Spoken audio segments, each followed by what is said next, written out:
Is it here? Are we live? It is, Oh. and we are. Oh my god. Wow.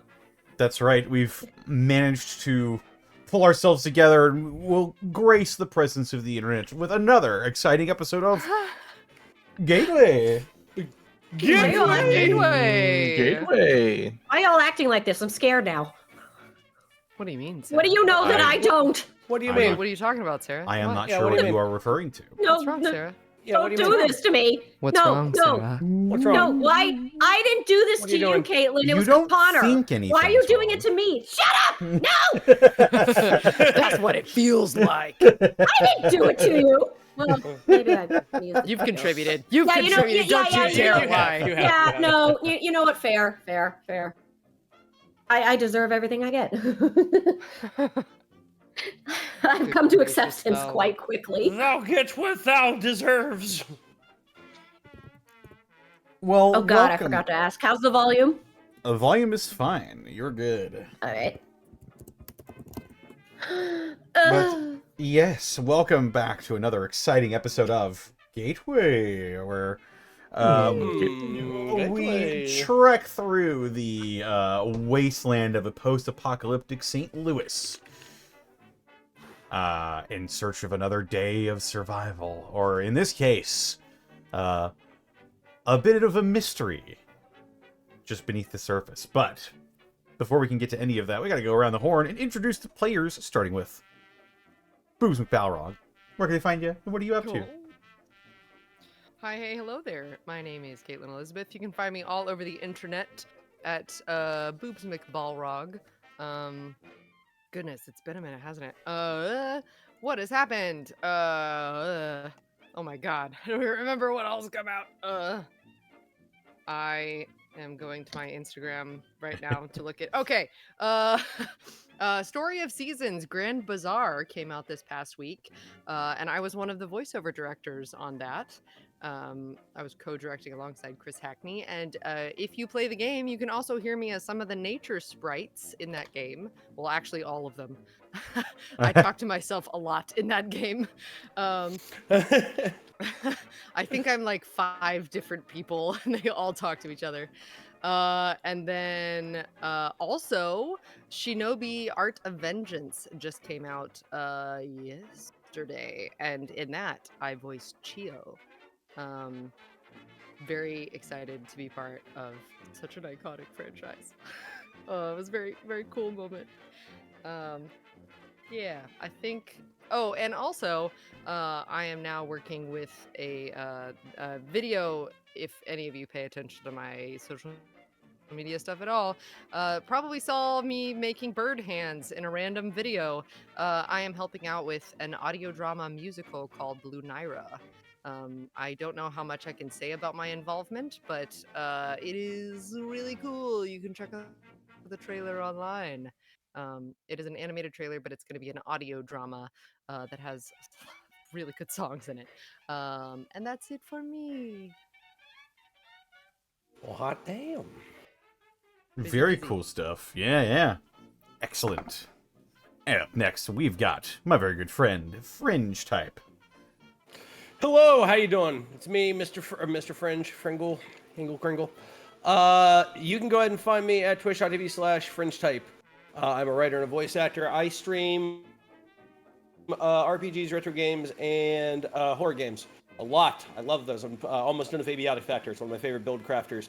And guess what? It's pretty much horror themed at this point. I really like it.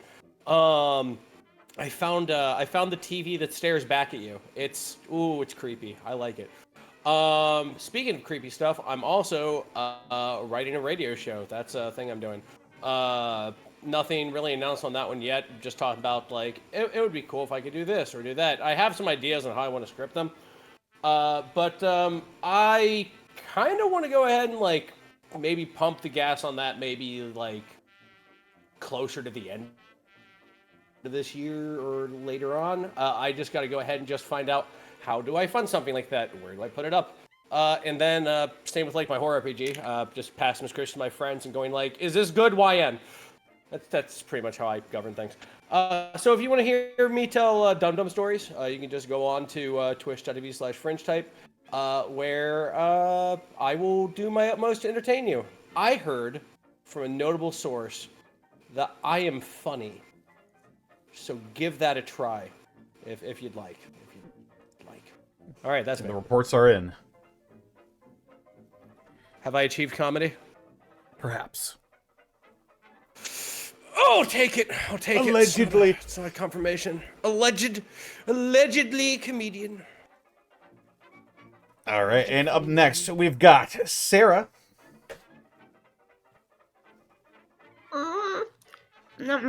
Where when she's not eating Yeah. brown rice, she's doing. It's not. I finished that. I was in the middle of this cookie. It's non-GMO and has cage-free eggs, and it's amazing. Anyway, I suffer for my art. Hi, I'm Sarah Williams. You can find me on Blue Sky and YouTube at Sarah with an H and with an E Willia. I hope my mic quality is okay. I've given up trying to wrangle that stupid microphone. Computer audio, take me away. I'm loopy. I'm at San Japan. It's been a day, but a good day. It's been good. What was I gonna say? Shilling. I can do shilling. I can say now finally that I am back as Jinx in 2XKO, the League of Legends fighting game. Yeah. Hooray! Let's go. Woo! Excuse me, I was trying to Get clear my better. throat. Yeah. But now I really want to go back to this cookie because it's amazing. So that's me. Excellent. And last but not least, we've got Xanalis Grimm. Hi, do you like TTRPG content? Well, boy howdy, do I like it as well. Unfortunately, this upcoming week is pretty scattered for me, purely because I'm having internet issues and can't host anything on my internet at present. So that's going to be fixed as soon as it can, but we got Memorial Day, so things just keep getting pushed back. It is what it is. But if you want to see what I'm up to beyond that, or what streams I might be guesting on, you can catch me over at twitch.tv/XanalisGrim, or see updates on that on my Blue Sky at XanalisGrim. That's me. Yeah, right. And you can also find me on Twitter, Twitch, YouTube, Tumblr, Blue Sky at Distortion Devil. Find all my TTRPG content over at youtube.com/devilsanddicerolls and patreon.com/devilsanddicerolls. I'm cooking up a nice little surprise for 2 months from now. More information on that will be available as it becomes available. But yes, very excited for stuff to come. Other than that, it's going to be a regular streaming schedule for the foreseeable future. Yes, and that's about it for me. This episode of Gateway was brought to you in part by Die Hard Dice. Die Hard Dice! That's right. Die Hard Dice is your one-stop shop for dice and dice accessories. And if you head on over to dieharddice.com, you can use the code Unexpectables. You can save 10%. Where I've been informed that the Lies dice are no longer listed on Die Hard Dice's website. They may be out of stock, but we're gonna work and try and see if we can get those back in. But for now, you can still use code Unexpectables and save 10% when you shop at dieharddice.com. As well, check out our merch store, where we've got all sorts of fantastic designs out that can be made into whatever the heart desires, including mugs. You've got water bottles. You can make pendants or flags, apparel as well. It's got it all.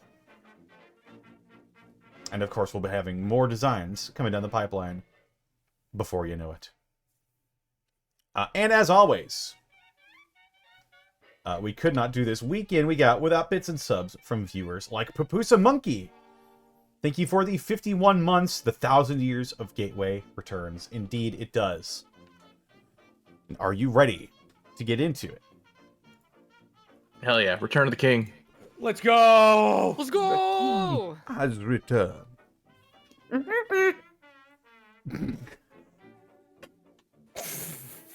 Alrighty. Let me just... Don't mock me. Oh, wait, yeah, no, that's on my channel. Yeah, no, I can't mock you here. That's right, that's right. Everybody's so mean to me. It's true. I give you nothing but love and friendship. It's It's true. I've just been very bitter. I'm sorry.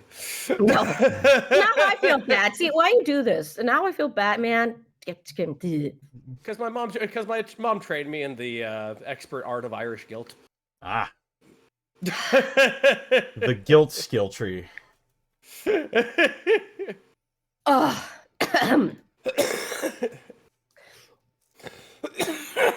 All right. Yeah, I got one more in me too. Okay, yeah, I'm good. Good? Very sorry. Are you all right? Everybody get their bodily functions out of the way. Yes. Go ahead, narrator or God. God narrator. You'll find out which soon. When last we left most of the runaways, Cynthia the Nurse, Louise the Scavenger, Alvin the Mechanic, and Theo the Combat Medic, they had split off from the Apex, who along with his own team ventured north to investigate the mostly unknown threat of the mutant cicadas. The rest of the gang embarked back into the wasteland, gathering everything they can before diving headfirst into the unknown. Alvin mentioned knowing we were a cache of ultrasite, a highly versatile and resilient metal native to Appalachia. However, after visiting the abandoned settlement of Greystone, they found it littered with smoldering craters, courtesy of a scorched supermutant who was throwing mini-nukes at anything he saw move. After a superheated battle, the runaways emerged victorious. Now they must search the irradiated remains of Greystone for their ultrasite prize on tonight's episode of Gateway.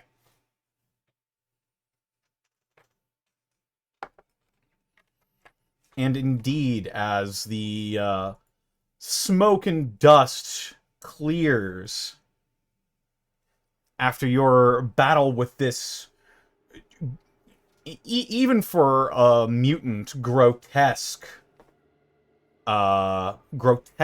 mutated form, most of its skin missing in these glassy, glowing green protrusions poking out of its skin, more than likely causing pain and irritation. You managed to end this encounter mostly intact. Sorry, pain and irritation started to sound a little bit like one of those medication commercials. May induce vomiting, diarrhea, death. Also little things poking out of your skin. Side effects may include turning green and getting big. Very big boy. I'll accept the risks.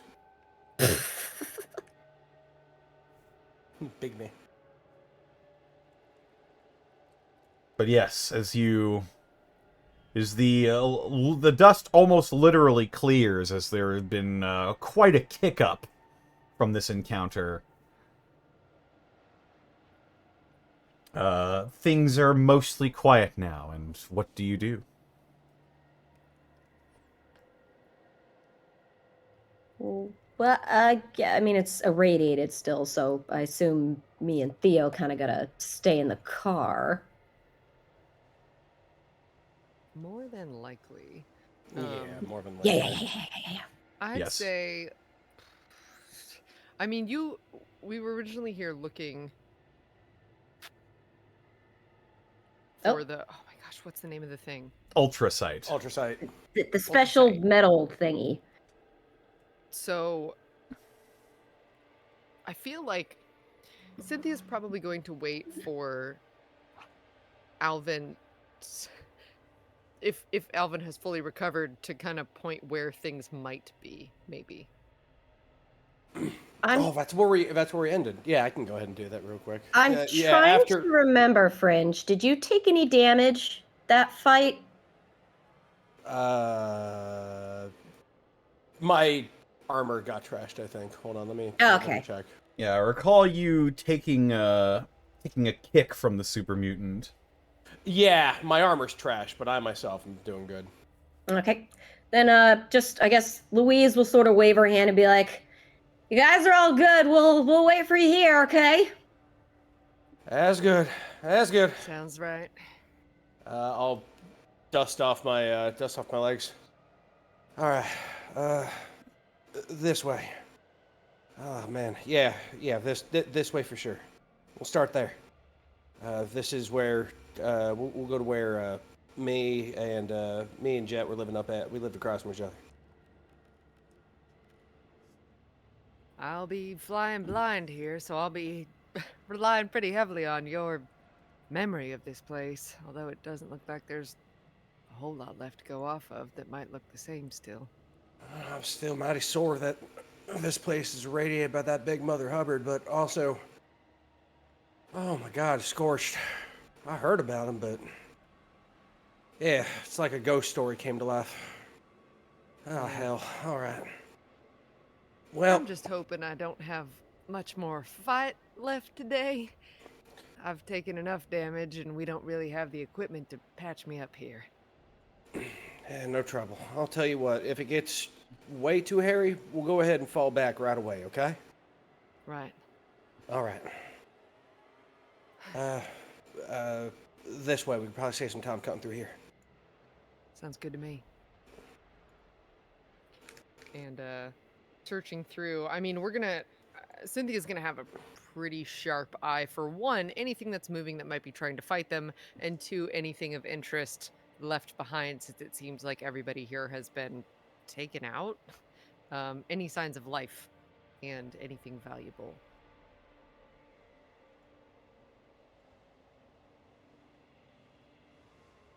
Yes, indeedy.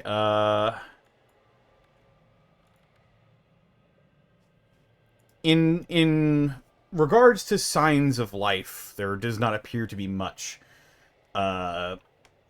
You see peppered throughout the streets, or what I described before, these almost statuesque corpses of people who are locked into expressions of pain and madness.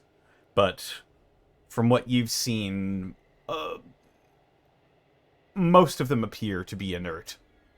But go ahead and make me a wits roll. Okie dokie. Let's see. I feel like I use wits and smarts all the time, and yet I always forget what number it is. Every time. Okay. 10. Ooh. 10. All right.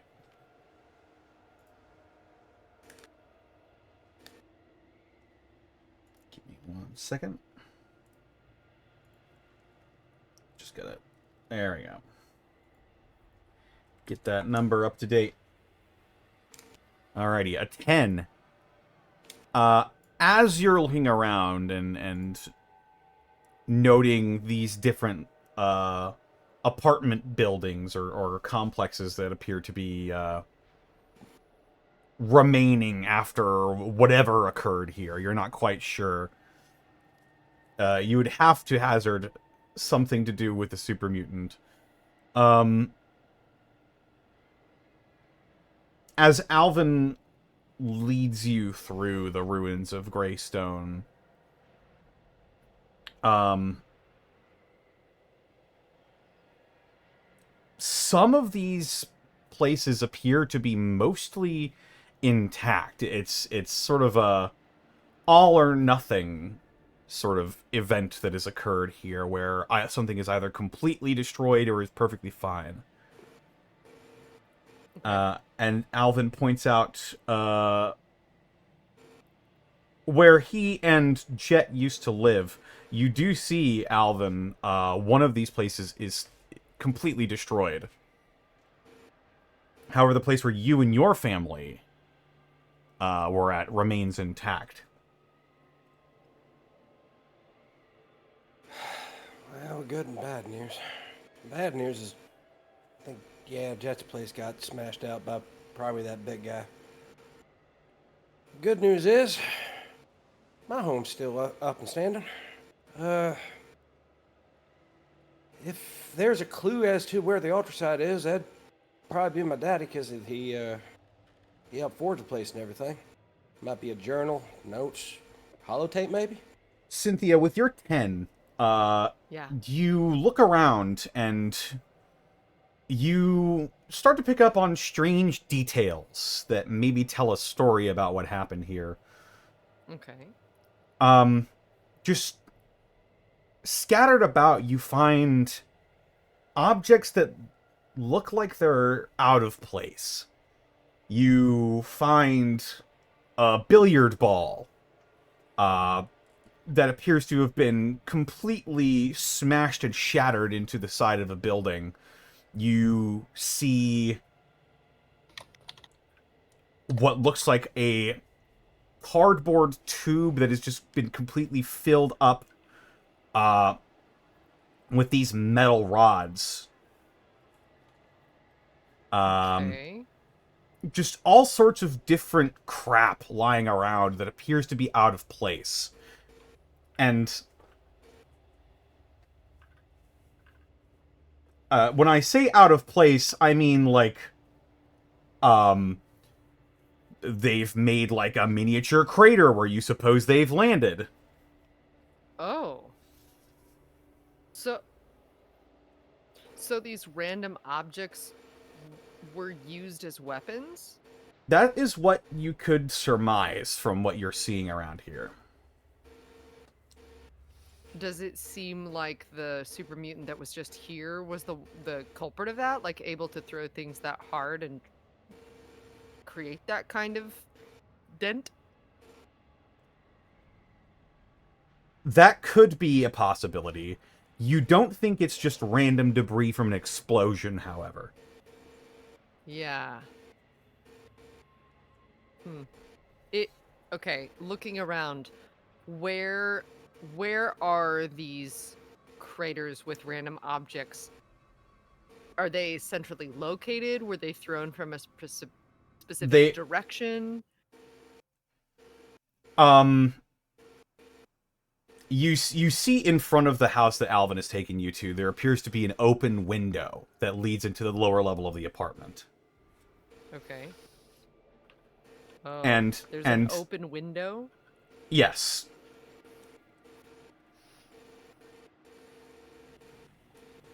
Does it feel ominous? I mean, who am I to tell you what you feel? I don't know. I can tell you what you think. And the circle comes back. That's frustrating, guy. All right.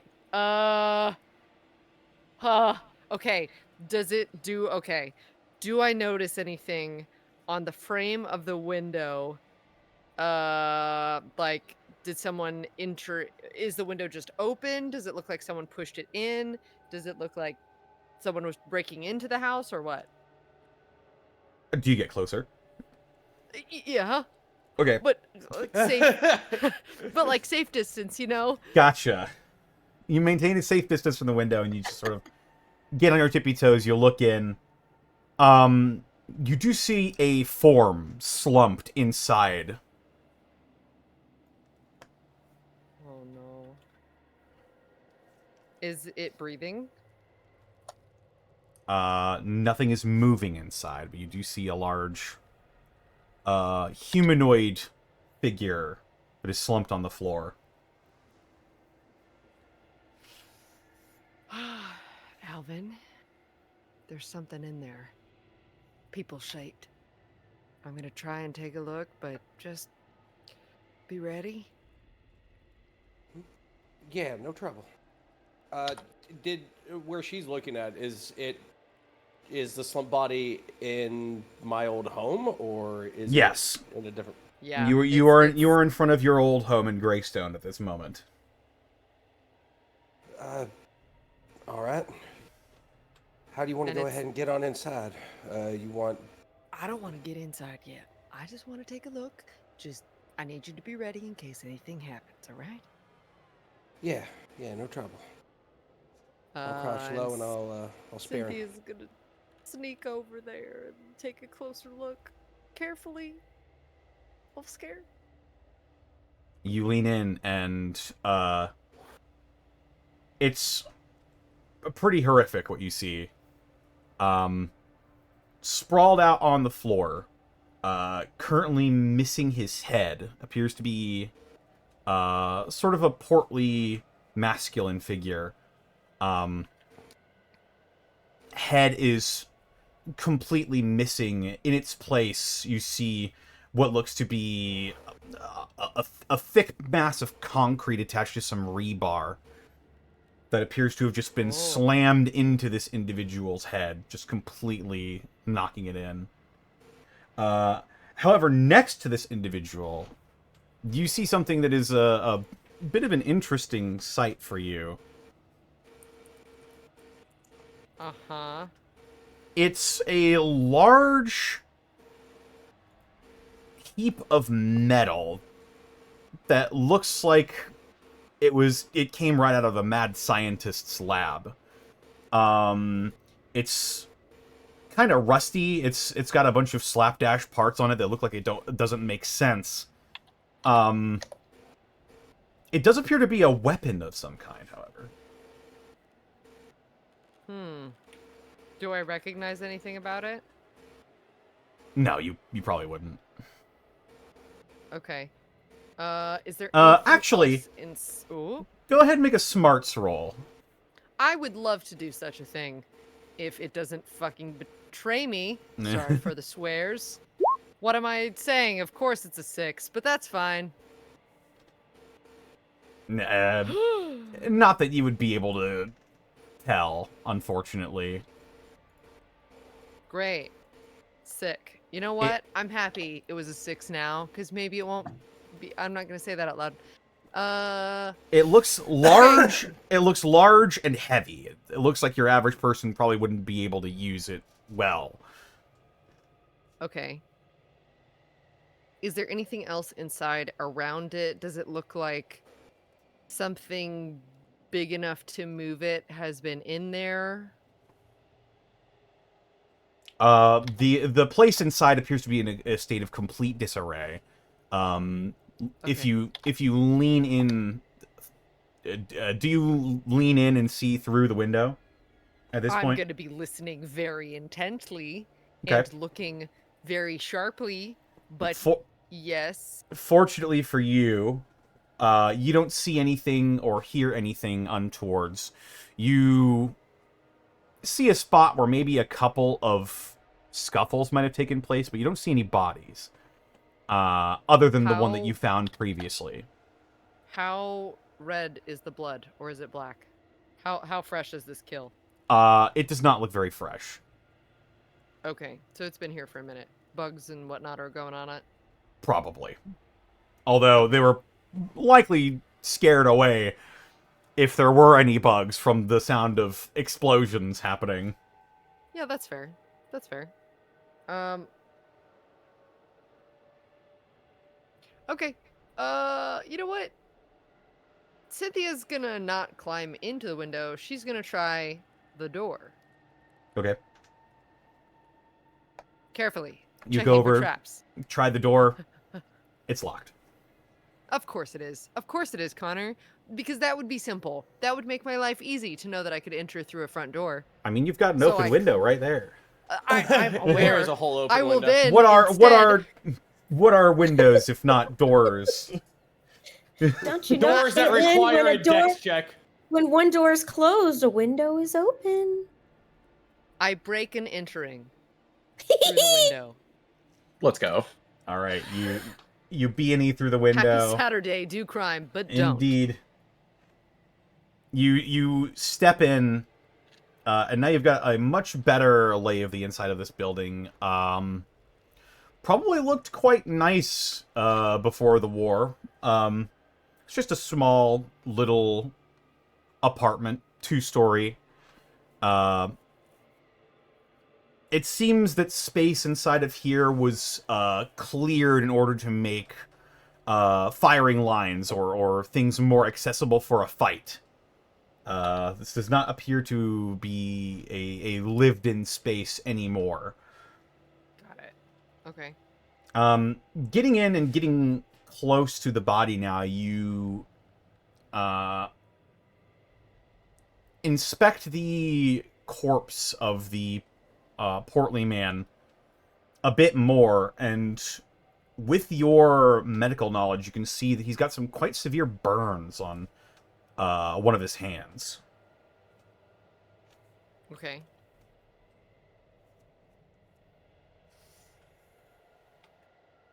What kind of burns does it seem like? Would I be able to infer just from inspecting? Yeah, make a smarts roll. I would love to do that once more. 12. It makes sense, seeing as how you've been surrounded by people who have been who have had quite severe radiation burns for the last little bit here. You're easily able to recognize that this man's hand was probably exposed to a good deal of radiation. Okay. Looking around, do I see the culprit of the intense radiation? Did I make you do a wits inside of here? Not inside. Then go ahead and make a Mia wits roll. Make a Mia wits. Make me a wits roll. Make a Mia wits. Hey! 11! Hey! 11. You're looking around. You, without a Geiger counter or a way to pick up on radiation yourself, it's hard to tell if there's anything irradiated in the room right now. But you don't see anything. Sorry, that was accident this time. No, it wasn't, and you know it. It's a reflex at this point.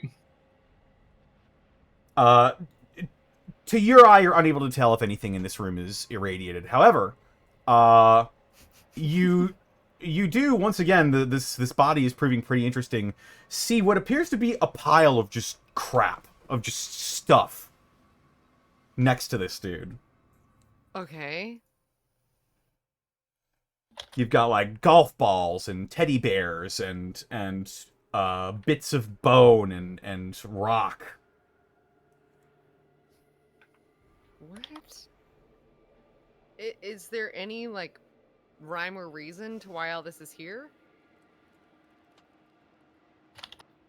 Not that you can deduce. Okay, I'm gonna rip open a teddy bear and see if there's any, or like, I'm gonna feel it, and then I'm gonna see if anything is inside. Okay. You feel it, and you do feel something inside. It's like I knew it. something hard and cold inside. I rip it open. You rip it open, and you see one fragmentation grenade. Alvin. The pin has not been pulled. Alvin, Yeah, what's going on? bombs are in here. Like a lot. Any of them active? Need me to take a look? Pins are still in, but I don't... Is this some kind of a weapons workshop, or... And I'm gonna start looking around the area, seeing what all is in here, why is it in there, and what are they doing? Well, Ma led the militia, and Dad was a hell of a craftsman. He hated idle hands, so they made all kinds of shit.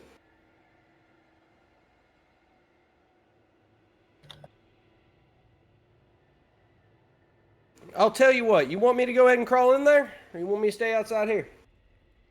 Does the coast look clear? I'll take a look to my left and right. God, is it safe? It appears to be. What do you want me to say? Yeah, that looks well to me. I'll tell you what, I'll crawl through the window. If you're worried about bombs, you just tell me the exact same path that you walked in there, right? All right. All right, I'm coming in. All right, Alvin, you go to join Cynthia, and suddenly nothing happens. How dare you? What do you mean suddenly nothing happens? Oh, that was evil. I'm so inured to all this. I really. You never have it directed at you. Oh no, this is funny. I normally push it to be like, nah, do more. Wow. Nudge. So we're inside safely, I guess. Yes, Yes, Alvin, yes.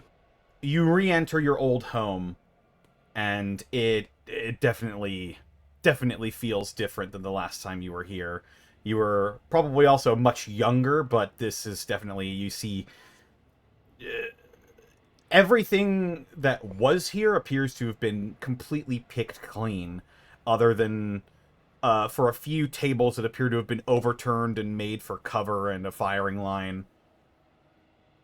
And you also see the corpse that appears to have be quite busy with all of its surroundings. Oh, holy hell! I'll crouch down next to it and just take a look, see if he's holding anything or what his clothes are or anything. Hopefully there's nothing that says West Virginia. That'd be weird. Oh boy. You kneel down next to this individual, and you're examining their clothing. Mm. What are you trying to discern from this? Seeing if it might be another person from Greystone that, like, Jet and I didn't even know. We might be able to tell from, like, the clothes. Or maybe he might have, like, an identifying feature I might have been able to recognize as a kid. Something like that. Well, clearly not the head. He wasn't walking around with a cinder block for a head, but, like...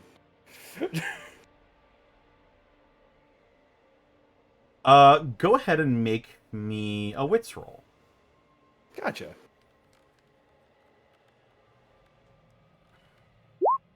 That's 10. It's 10.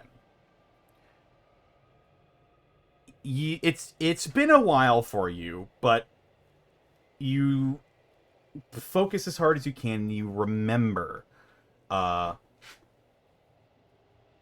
friend of your parents used to wear pretty similar stuff to what this guy is wearing. He's wearing, like, these gray worn jeans. He's got this sort of, like, olive colored flannel shirt he's wearing.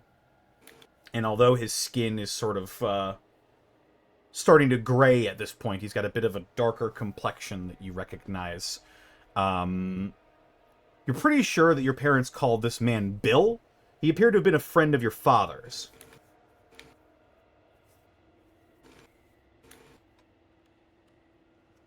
Oh, holy shit. Why?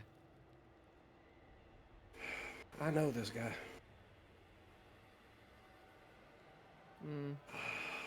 Damn. Well, I know when I was a little kid. Or... Oh, no, I was real small. This is a friend of my dad's. Oh, gotcha. I think this is Bill. I'm sorry, Alvin. Don't know too much about him, but... Well... Sorry, buddy. If it was a little... if it wasn't a war zone out here right now, I'd bury you proper, but for now... Maybe not the safest, yeah. Yeah. Oh. Well... He looks like he was held up here, though. Don't know why. Everything looks turned over. I'll do the searching through his pockets and whatnot. I don't want you No to trouble. deal with that. I'll check. I'll check around the. I'll check around the home. I'll check around like behind the tables and whatnot. Maybe go look at the floorboards and whatnot. Sure. I remember. Be careful.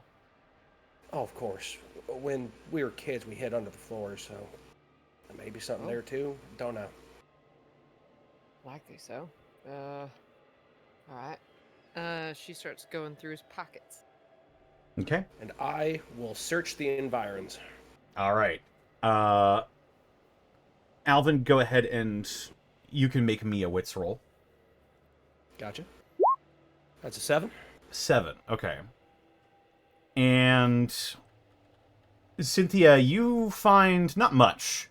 You pull out about 15 caps. a single bottle of Nuka-Cola, and a folded map, it looks like. Ooh. And a map, and a map, and a map, and a map, and a map. Can we... Is it something that we can put up on the screen, or just for our mind's eye? This is just for the mind's eye. It's not like a... It's not like an elaborate map. It looks like it was made from probably the blank side of an old piece of paper. It's yellowed. Probably found some charcoal or something and managed to make a makeshift map. One of the locations on the map appears to be here, and it's circled in red.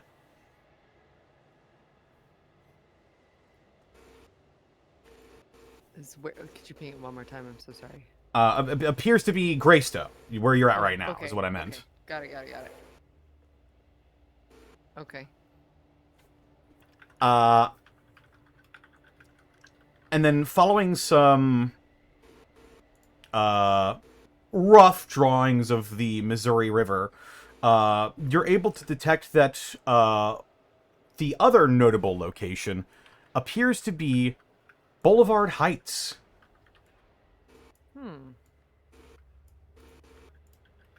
Which is due west of here. Gotcha. Cynthia's gonna...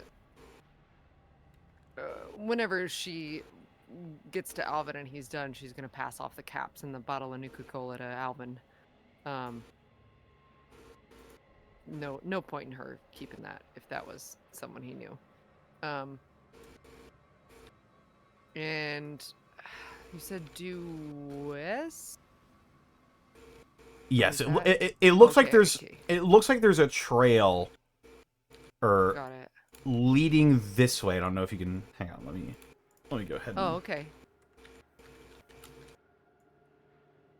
It looks like it's a trail pointing this way. Okay. Boulevard Heights.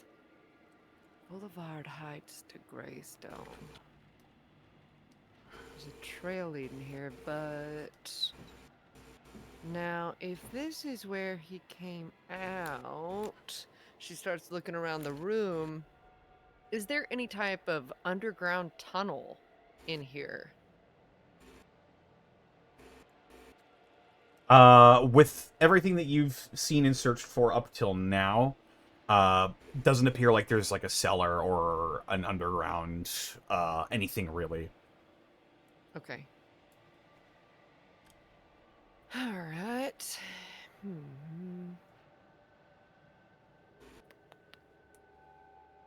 Well. Alvin, as for you, you go upstairs and, this is where, mostly you and your family just sort of stayed. All of your rooms were up on the second floor, and your father's room, or his office, appears to have been the doors deliberately knocked down. What the hell? I'm gonna go ahead and move there like double time. Okay. Kind of like a son, just like, oh, you know, something. You know, more like reaction than anything. Yeah, you begin to move over towards your dad's office, and you open it up, and you see a big workshop. Probably not unlike your own back at the Old Stone Chapel. There's it's pretty sparse right now, but you see like tools and bits of scrap and pieces, and you remember that your dad was always whittling away at this project he's had in his mind's eye. You were a kid when this was all happening, and it's been a long time. You remember it was probably large enough to be an engine block, but you never quite got a good look at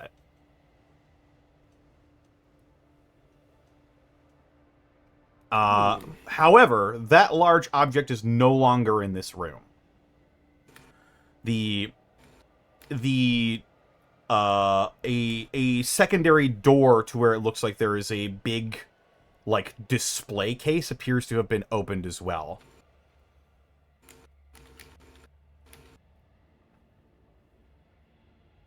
What the?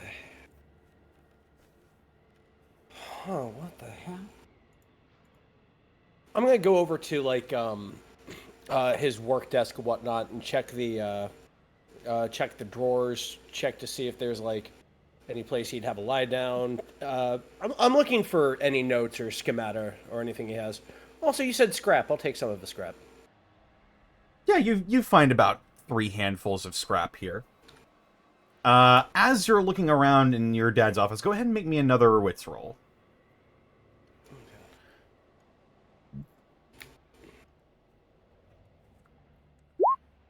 Ah, that's a 6. Unfortunately, you're not really able to find any information. It appears that this area was picked clean.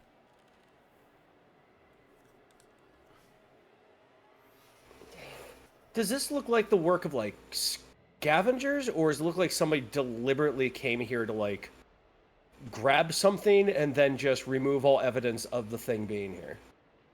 It does not look like this place was turned over. It appears that someone came here with a purpose and then left.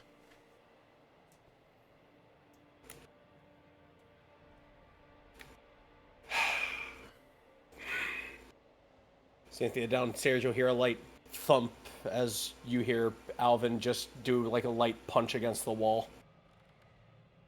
You all right? God damn it. Yeah, it's safe up here. Ah, son of a bitch. I found a map. It's not super helpful at the moment, but A map? yeah. Something about Boulevard Heights, I think, leading here. That's weird. I'll be walking back. I'll be walking back downstairs. Look at Cynthia. Something really weird upstairs. It might not be. It might not be nothing. But all this looks really damn weird. So here's what I got. Upstairs, my daddy had an office, workshop, kind of like mine back over in Riverside. Right. It's spotty, but I remember my daddy working on a big old project. He always talked to Ma about it. It was something.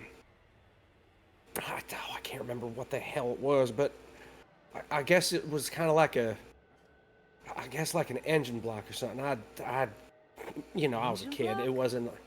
It's something, some kind of component, big ass component. That's all I know. And it's missing upstairs. And the weirdest thing is that there's also a display case up there, and that whatever the hell was in there is also missing. And it doesn't look like scavengers did it, if you feel me. Yeah. Professional Like someone... team, something. What the hell is my daddy working on that would make somebody do that? He was just maintaining. He was just planting his flag down in the settlement like all the Appalachian boys do. Maybe. So what's the map you got going on? You said Boulevard Heights? Let me take a look at that. Yeah, there's a caps and a bottle of Nuka-Cola. I figure you should have them. You knew Bill.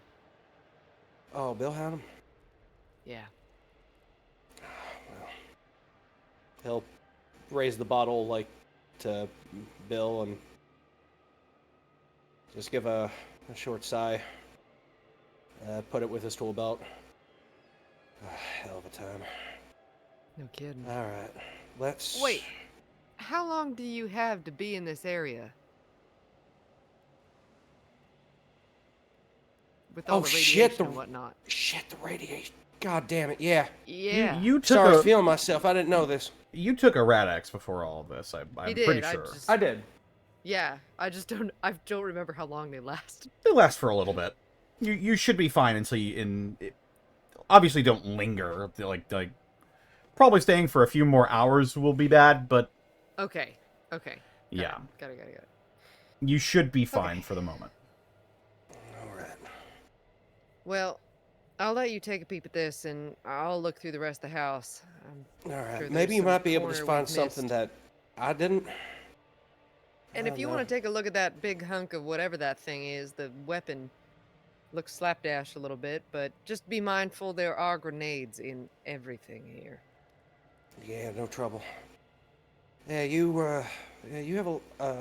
have a lot of different skill sets than me. So if you see something up there that I might have missed, I'd greatly appreciate it, Miss Cynthia. Of course. Yeah, I'll take a look. All right, I'm going to take a look at this map and check that thing out, and maybe it might knock something loose in my head.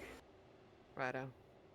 All right. Cynthia will start searching through the house, see about all the nooks and crannies, if there are any clues that might have been overlooked. To save you Who some was here and why? To save you some time, you don't really find anything course. new that Alvin couldn't find. The place appears to be pretty barren to begin with. Okay. Yeah, you pour over everything that Alvin did, and you find nothing new.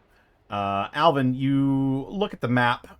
It just appears to have an indication from Boulevard Heights coming here, and it's got just a crude, diagram of the surroundings of it, just so that you're able to identify both of the settlements. What the hell were you up to, Bill? And do you examine the large weapon next to him? Yes. Go ahead and make a smarts roll. Gotcha.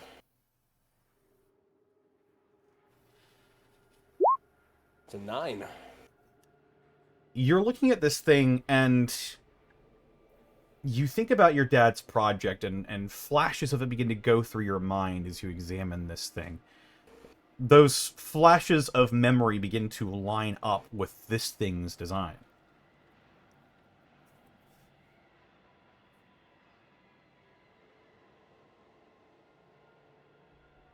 Oh my god. I'll look back over at Bill. You couldn't tell me if this wasn't Dad's gun, was it? Bill says nothing. Of course. Wow. Bill's meeting up with Phil. Yeah. Oh my Hey, god. Hey, what's up? Phil's skull suddenly rolls in the room. That guy's dead, you know. Rolls out. Yeah, I know. Damn. I'm gonna look to see if there's like any kind of like maker's mark or anything, like some kind of like scrawl on like the bottom or something. Anything that would say like Samson or maybe like an HS for my dad's name or anything like that. You don't see anything on the weapon that indicates a maker's mark from your father or anything like that. But you do see a logo on the side of the probably the meat of this large piece of metal. It says ArcJet Systems. It appears to be sort of a red and blue logo with sort of an aviation theme, like taking off into the unknown. I'll go ahead and post it in the chat for you. Oh, no trouble. Okay. I appreciate that. Oh. Now, I'm guessing that this is pre-war. Very clearly.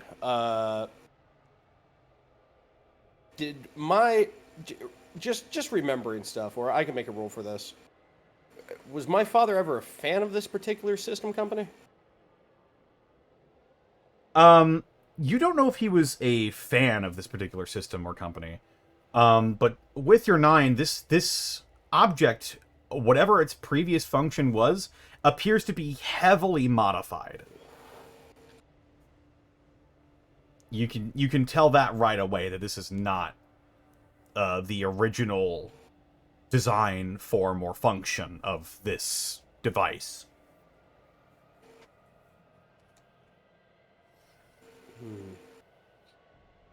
Thinking back to what you talked to me about earlier, was this the thing that was upstairs? It very well could be. Very well could be. Okay. Again, you were quite young when you were forced to leave Greystone.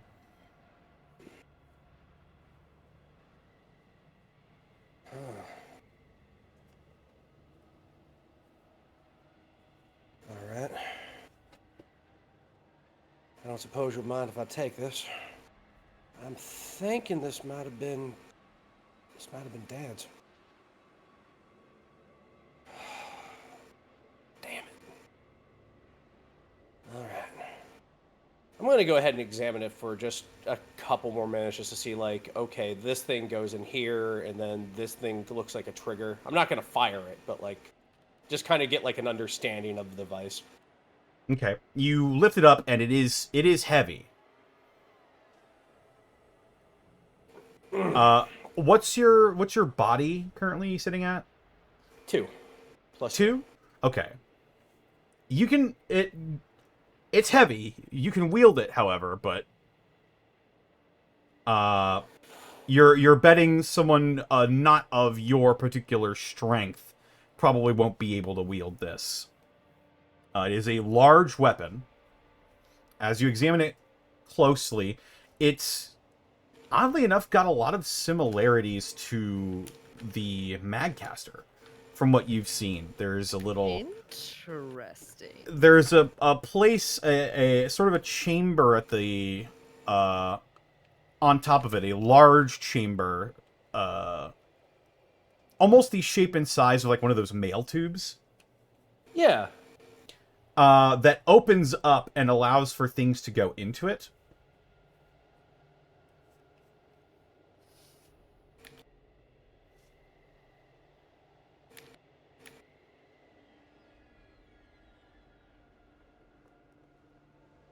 All right. So that goes there. And there's there appears to be a large red sort of gas canister also attached to this thing. There is a triggering mechanism for it as well.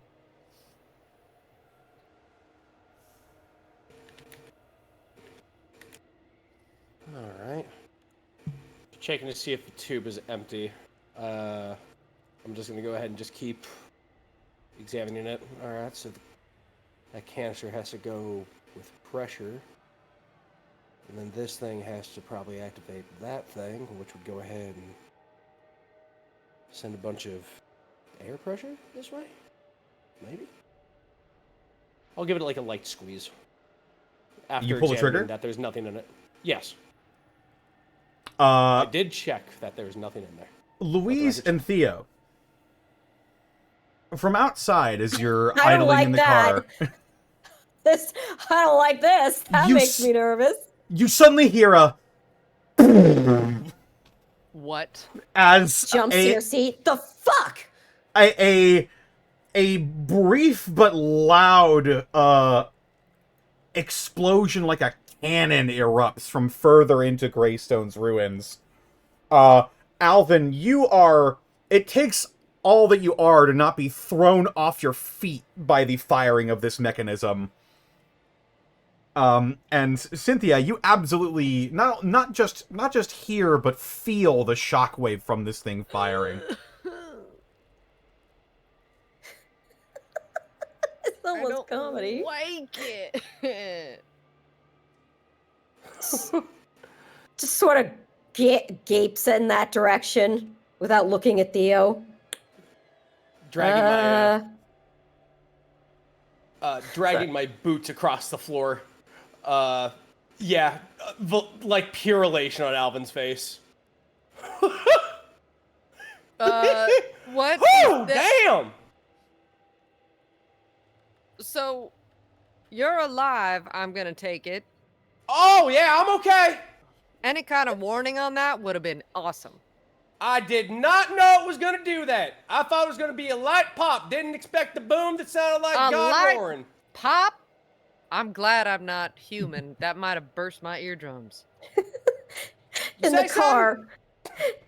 In the car, Louise is just like, so, we thinking they're still alive, or... Oh, shit. Well, I mean, I'm certain that if the mini nuke didn't get them, I doubt that will. Yeah, you're probably right. Slumps back in the seat. Son of a bitch. It's not like we can go out there and check. Oh, damn. No, I mean, we could, but we wouldn't be long. All right. Actually, I got one idea. Louise will gently sort of triple tap the horn, just a little boop, boop, boop. From the house, you hear will- a... Cynthia will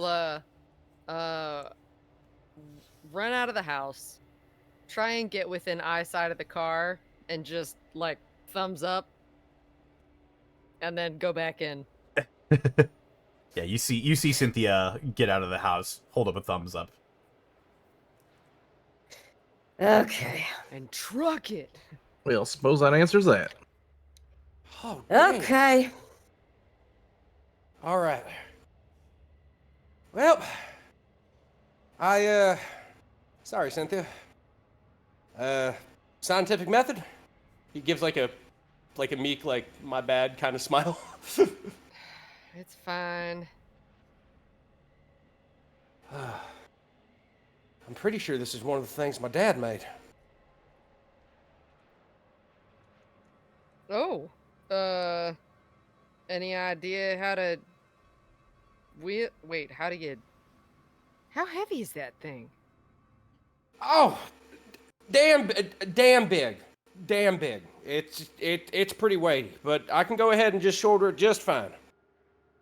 I don't think Louise could go ahead and use this thing, though. That sounds about right.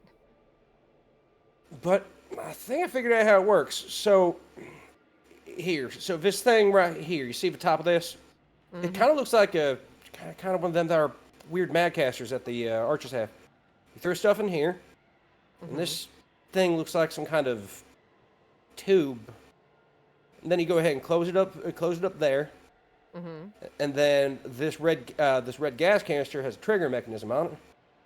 And then if you pull that thing, then that will go ahead and launch whatever's in this tube, I'm guessing, that away. And from the force of the boom that this thing made when it pulled the trigger, it's going to fire it hard. Okay. Neat thing about it, though, is probably load, Oh, I'm guessing, anything, really. wait.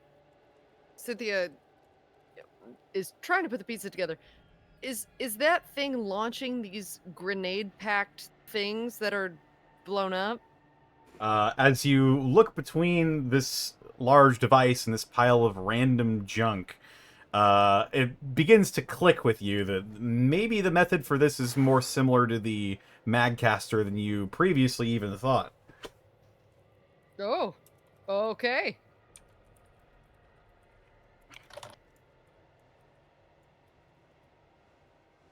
Probably loading like balls, maybe like a pile of rebar, maybe go ahead and load in something.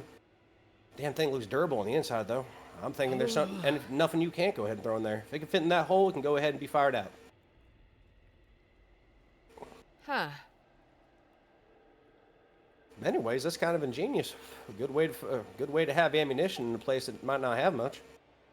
True. I'm going to see if I can't find any more of these canisters laying around. All right. Well, Good ha- why good don't we have a try and supply. gather them all up and get it to the car, huh? Yeah, you find anything upstairs that maybe I didn't? Nothing. I might actually try looking around some of the other houses. Doesn't seem like we're in much danger. That mutant was probably the biggest threat in this area, so... You have a bigger medical drive than I do. You want me to go ahead and fall back, or... Mm, you probably have a little longer than I was afraid of with that Radix, so All right. uh, You just maybe go ahead. you can start the back and forth taking things. I can help you with that weapon initially if you want. Yeah, sure, no trouble. Yeah, we'll make sure that gets to the car, and then we can look for more canisters after. All right, sounds swell to me.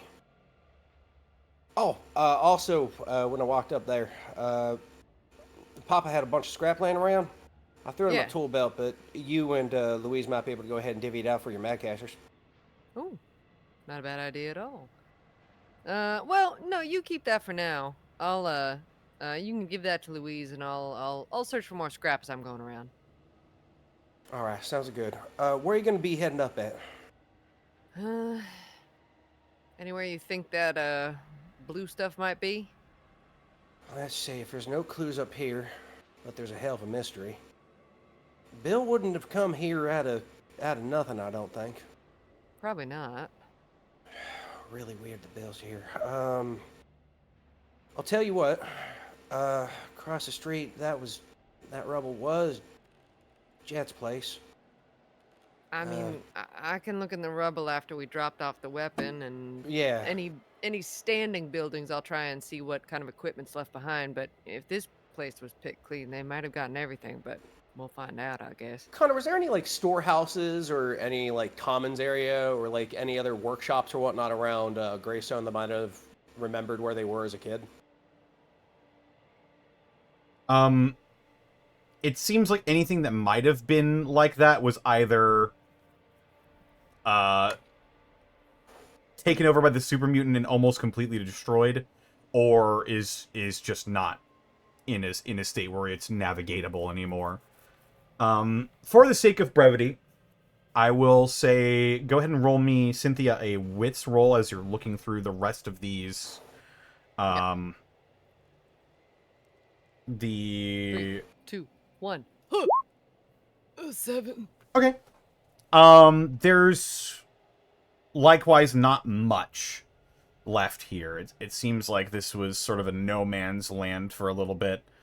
You do, however, find a decent number of caps. You find about 25 caps just scattered. Okay. Sorry, say that one more time. I was typing. You find 25 caps total. Okay.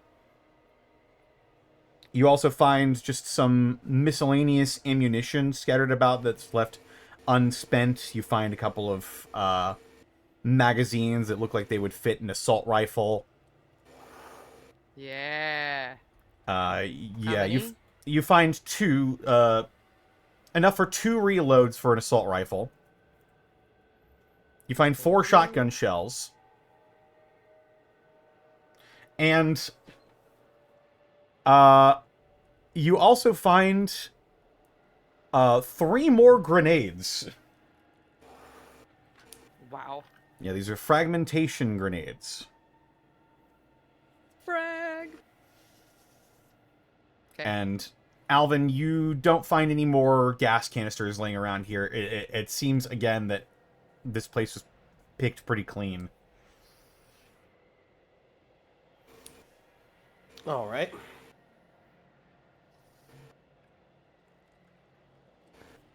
Just to recall again, how many caps were on Nuke's body? Was on Bill's body?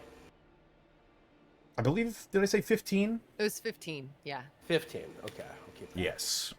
All right. And as you're taking it with you, go ahead and add the junk jet to your inventory. Ooh. Hell yeah. Love that. I'll go ahead and put its stats in character discussion. Gotcha. Thank you very much.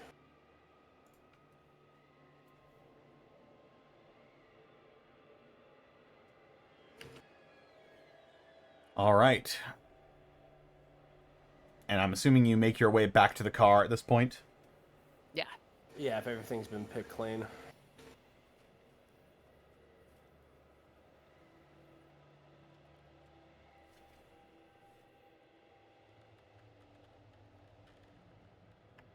as you're getting back out on your way back to the car, you take one last look at the super mutant.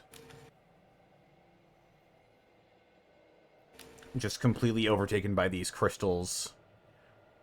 You see in its chest a dull green glow.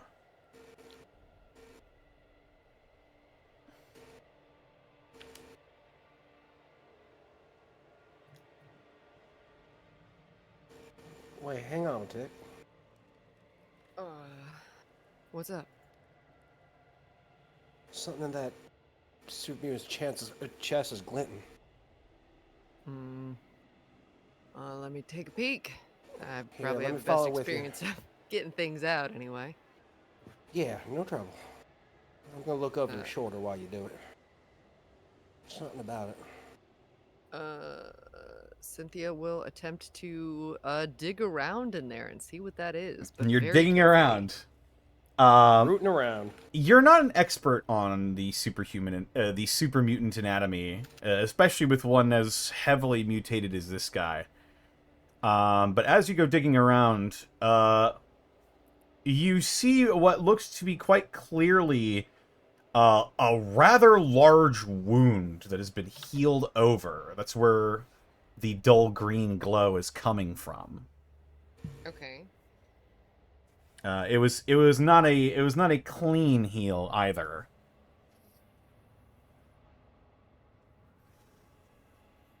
It seems like the inflamed flesh, as it was trying to knit itself back together, just completely just turned into so much scar tissue.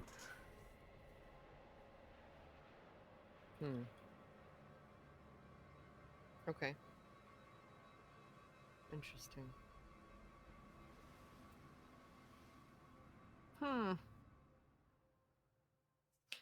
Is there anything else on the super mutant pockets? I think you searched him last time, I'm pretty I sure. think we did. I just can't remember. Yeah, let me double check. Now that it's a little bit later and the sun is starting to set, the glow is more apparent. Got it. Okay. And I can't. Did I get to the source of the glow, or was the scar tissue what's glowing? It appears that whatever is creating the glow is beneath the scar tissue. So, if I like move the body, does it react? No. As you touch the body, it is stone dead. Okay. I mean the glowing. Does the glowing react to Oh, being no. jostled? No, it does not react at all to being jostled. There's Okay. no. It doesn't like pulse or change at all. It's just the consistent green glow. Okay. Is it reminiscent of anything I've seen in the past? No. I'm Other than gonna- maybe radiation, but radiation doesn't For really. sure. Yeah. People associate this gonna- color of green with radiation, even though it's not actually. does it like if I were to like press on the body, since rigor mortis probably hasn't set in just yet, would I feel anything like hard? Is it like a piece of something? Reminds you a lot of that stuffed bear. What? There appears to be something hard just beneath the surface. Okay. Very delicately. Alvin, Yeah. I need you to step back far. All right. I'm gonna gonna go try ahead and- something, and I need you to be out of the zone of potential effect. So take a many steps back. Okay. I'm gonna go ahead and double a fair amount until Cynthia says that's good. And when he is far away, I will tell him to stop, and she will take out some of her doctor equipment and try to slowly open up this super mutant's body and see what that is. All right. Go ahead and roll me a smarts roll. Oh, I'm so scared of what this is, but that's fine. That's fine. That's fine. 6. 6. You take out your medical equipment. Nice knowing you. You take out your medical Cool. equipment and begin to try and perform surgery as you know it on this heavily mutated being. But your scalpel immediately breaks on contact of this What the super fuck? tough skin.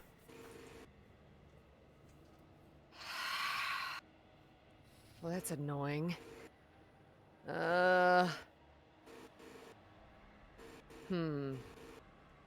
Looking around, is there anything else that is sharp that I could potentially use for this? Do you have a knife on you? You know, that's a good question. I'm gonna feel like the answer is I have so many. Yes. Yep. Thousands of knives. I have 20 to be exact.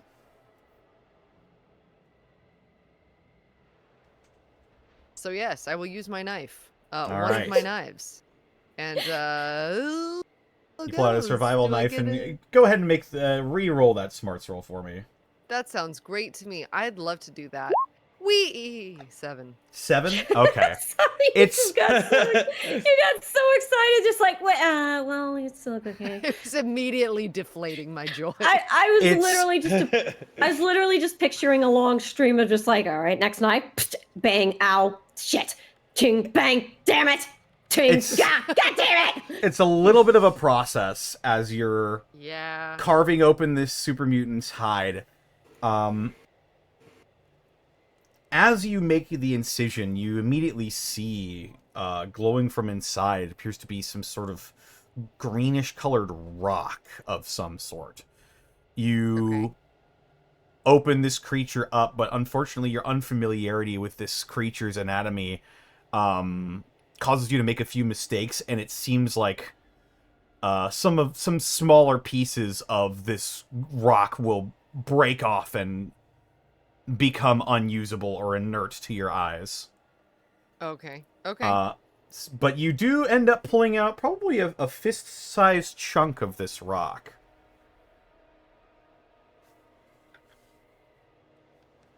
Okay. And you've got yourself a nugget of ultrasite. Ooh. I thought it was blue. When it's Uh-oh. worked, it's blue. Oh. Yes. Right now, it is very much Ooh. green. Wait. Does that mean, and she's going to look around at all the statues of the people that are contorted, do they also have ultrasite in them?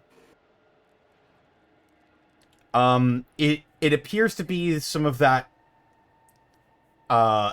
inert ultrasite growths. These large spikes that protrude from all over their bodies. Inert. Uh, Way to not find usable. out. Not usable. Yeah, that's what I thought. Thank goodness, because that was going to be real traumatic for Alvin. Just chunking off things from these tortured dead people. Hey, Alvin, which of all these all you know? Yeah. Oh god. Okay. So. Okay. Well, looks like we came here for a reason, and that reason is this. Yeah, Alvin. Oh, I'm so far away. I'm waiting for you to call me up. From the distance, Alvin, you see Cynthia liberate what you remember as ultrasite from this super mutant's chest cavity. The biggest eyebrow raise. It isn't much, but you think for the purposes that you've outlined in your head, it might be enough. Hey, Alvin. Yeah. Ultrasite. What was it doing inside him? Don't know. But looking around, seems like it's something that grows inside of people. She points out the statues around. Alvin, go ahead and make the Wait a smarts minute. roll for me. Okay. Ooh, that's trauma.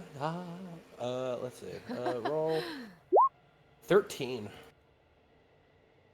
You hear it seems like it grows inside of people, and you think back to what you know about ultrasite, which is more than most people hear, but it's been a long time, and it's more localized closer to West Virginia than it would be here. But you're relatively certain that this was discovered in caverns before the war. You don't remember it growing inside of people. However, from what you've seen around here, you remember the junk jet, the burns on Bill's hand. You start to put pieces of a story together in your head. You think that maybe this chunk of ultrasite was fired out of the junk jet and into this super mutant. Oh shit. Oh. Oh, Bill, that was damn valiant.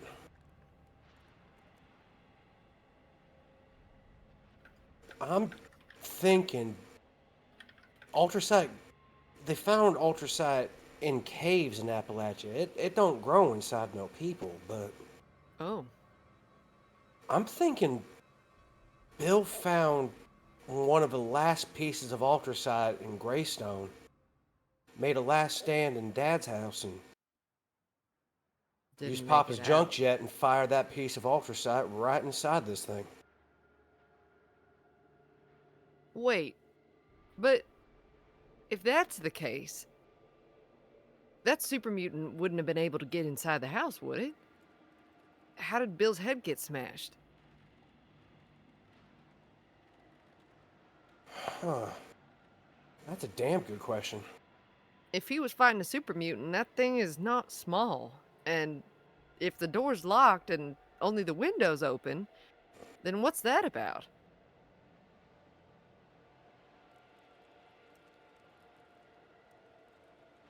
With the map and everything being turned over, maybe somebody wanted to make it look like maybe that big Mother Hubbard went ahead and smashed his head in. Maybe someone else did it. Yeah, but who? He holds up the map and taps his finger against Boulevard Heights. Maybe someone around here. Guess we'll have to find out, huh? That's a damn mystery. Might be more where that came from. Well, But this is a damn good find. no kidding. I'm gonna do what I can to cover up this body, and we'll get going back to Louise and Theo. I know it's a lot asking about Bill, but we couldn't possibly bury him. We don't have the time, but if you could at least do something proper for him, maybe cover him, I'd really Yeah. appreciate that. Sure. We'll All right. do what we I'm can. gonna go ahead and get back to the Corvega before I end up like, and he gives a half smirk and taps his boot toward the dead super mutant. Yeah. Understood. Alrighty. You got anything you want me to haul, or is this pretty much it? The only thing I'm kind of worried about is how we're gonna move this ultrasite around. Isn't it radioactive for y'all? Yeah, the way it's going, the way it was in him. Connor, it would take a scientist to say that that thing is hot, yeah? Oh yeah. You don't have Louise's Geiger counter, but you just get a sense, and you also know that raw ultrasite is radioactive as shit. So Yeah, raw ultrasite is radioactive as all get out. You don't get affected by it none, right? Not me, but if we're all gonna be riding in the car together... I'll tell you what. You keep it on you for right now. When I get to Corvega, I'll check stock of what we have. I might be able to make some kind of a containment thing. I will say, with this little amount of ultrasite, you could probably throw it in the trunk, and it would be far enough away from everybody else that the worst of it would probably just not make it to the people inside of the passenger What about the car. people in the back seat? Might be a little warm. Oh, I'll tell you. Okay, I'll tell you okay. what. I'll tell you what. You and I'll Pre-wars. sit in the back, and we'll have to let Louise drive. Okay. All right. I know that's asking a lot, but I appreciate your candor. And What hey, did you guys? it's a pre-war. It's a pre-war vehicle. It might be What did In you the guys find? distance, you hear, "The fuck you mean? It's a lot to ask." What if you guys find a refrigerator, put it in the refrigerator, and put that on top of the Corvega? Oh You think they just have God. refrigerators running around? No, I think they're stationary inside. Shut. Yeah. You better catch it. Okay, yeah. Yeah. Okay. All right. So I'll leave you to do that. Yeah. If on your way back, if you happen to find some kind of lead-lined rat box, you let me know. But I'll take a look at stock and see if I might be able to fashion something. If I Yeah. can't, we'll have to use the trunk. All right. Nah, that's fine. I'll Alright. finish things up. All right. Sounds swell. The car crew, And, you see Alvin approaching you. Oh, sorry, you were going to say something. And I know I've said a lot, and I've been kind of a emotional mess right now. But thanks again, and not just for this, for like everything. I think I might have been dead 9 times over if it wasn't for you. Well, I think we both would have been dead a few times over if not for each other. So, right back at you. All right. He'll hold his hand out for a handshake. You get the feeling that this is what he kind of does to kind of center himself. We'll return the handshake. All right. I'll see you soon. And I'll double I'll back be with there. the Corvega. Oh, you better, little missy. All right, Alvin, you make your way back to the Corvega where Louise and Theo await you. You got any threes? Oh, man. Go fish. Oh, hey, looks like you're all fine. One piece. Hey, mind if I deal in? Mom First, is what the wrecked, but Sorry, look go at this ahead. big mother Hubbard I got. Yeah, what the ever Japan. loving fuck was that noise? You're Gets an looking- eye full. Gets an eye full of that thing. What? You are quite possibly looking at my daddy's gun. Huh? Oh dear God, that thing is sexy. Huh? I'm not too certain exactly what it is. I just did a test fire of it. But this whole damn thing's one big old, big old scrap launcher. Let's call it a scrap launcher. It can launch everything from a rock to a grenade to Lord knows what else. And look, gas powered. He lifts up the handle and just pats the canister on the back. Theo, Could Louise fit in there? could Louise fit in there? Yes. In the receptacle for the junk jet? Yes. No, absolutely not. Okay, I just. Bill okay, might okay, be never able to mind, fit never in mind, there, but he's a never mind. skull. No. Well. No. No. Well, No. Phil's last ride. Hell yeah! You're going to the moon, buddy. You're going to the moon. We're going to the moon. Hell yeah. Theo, go ahead and make me a smarts roll. Smarts rule. A 7. You see that logo, ArcJet Systems, and judging from your knowledge of pre-war industries and other stuff you may have picked up from your Brotherhood databases and whatnot. You remember that ArcJet Systems was a pre-war company that did a lot of propulsion work for military and civilian contractors.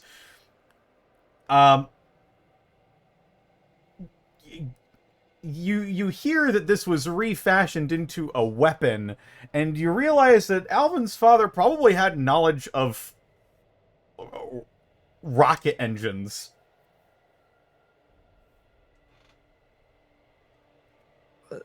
Say, I don't mean to assume nothing, but that's certainly a rare piece of pre-war history, let alone pre-war technology. Lack of. Oh, is it? Was your pa a rocket scientist? My pa was a lot of things. He was Homer Havens was a hell of a man. I'll tell you that much. I mean, that man, maybe rockets. That if you handed him a string, a stick of bubble gum, and a stick, he could probably go ahead and fashion you a 9mm. Huh. The things that man knew, which, I mean, hell, the stories I found in there. And Cynthia's doing me a solid. I got a hell of a story. But rocket scientist, that... Actually, now that I think about it, maybe. Boy, howdy do I got a tale for y'all. And I'll sit on the hood and I'll keep them abreast of the situation. So, all right, so after we fought that big Mother Hubbard throwing the mini nukes and whatnot, I thought he destroyed the whole damn town. I went into a frenzy, but Cynthia talked me down out of it. Nods. Unfortunately, Jet's house is destroyed, but mine was still standing. And Cynthia went in and I went in, and we got a hell of a mystery on our hands, gang. We did find some ultrasite. We found a nugget of it. I'm guessing, well, okay, one step at a time. Long story short, my dad's friend was in there. Or what was left of him. Louise is like staring $sign, like dinner plate eyes at your machine until she hears that, and she sort of like double takes. Wait, sorry, dead? Oh, okay, dead. Shit. Then she feels bad. I'm so sorry. No, you're fine. You're fine. His name was Bill. He was, I hadn't seen him since, well, me and Jet were, knee high, but like, he was my dad's friend. And I'm guessing he used this with the piece of ultrasite that he found, and he launched that thing into the super mutant's chest, which is honestly kind of a hardcore way to go out. But he's passed on. Okay. But there's a weird thing. So Cynthia and I were in there looking for clues, because if anybody would know where any of the caches of ultrasite were, it would be, one of the founders of the settlement, like Jet's parents and my parents. So I was looking for like a journal, a note, holotape, maybe, though I don't know how I can play holotapes. Now we'll find one somewhere. Find a holotape player.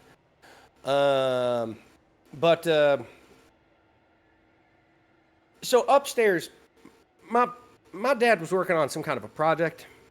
I vaguely remember that. And it looks like the place was deliberately turned over. And I don't mean to go ahead and assume nothing. But the place was deliberately turned over, and whatever project my dad was working on, that's missing. And there's also some in the display case. I can't remember what was in there, but it's important enough to be in a display case. You know how that is. And that was also missing. And I tried looking for schematics and anything maybe my dad worked on. All those were gone too. Louise is looking real squirmy now. She's just like, shit, if I could just get in there, I could do a once over, but...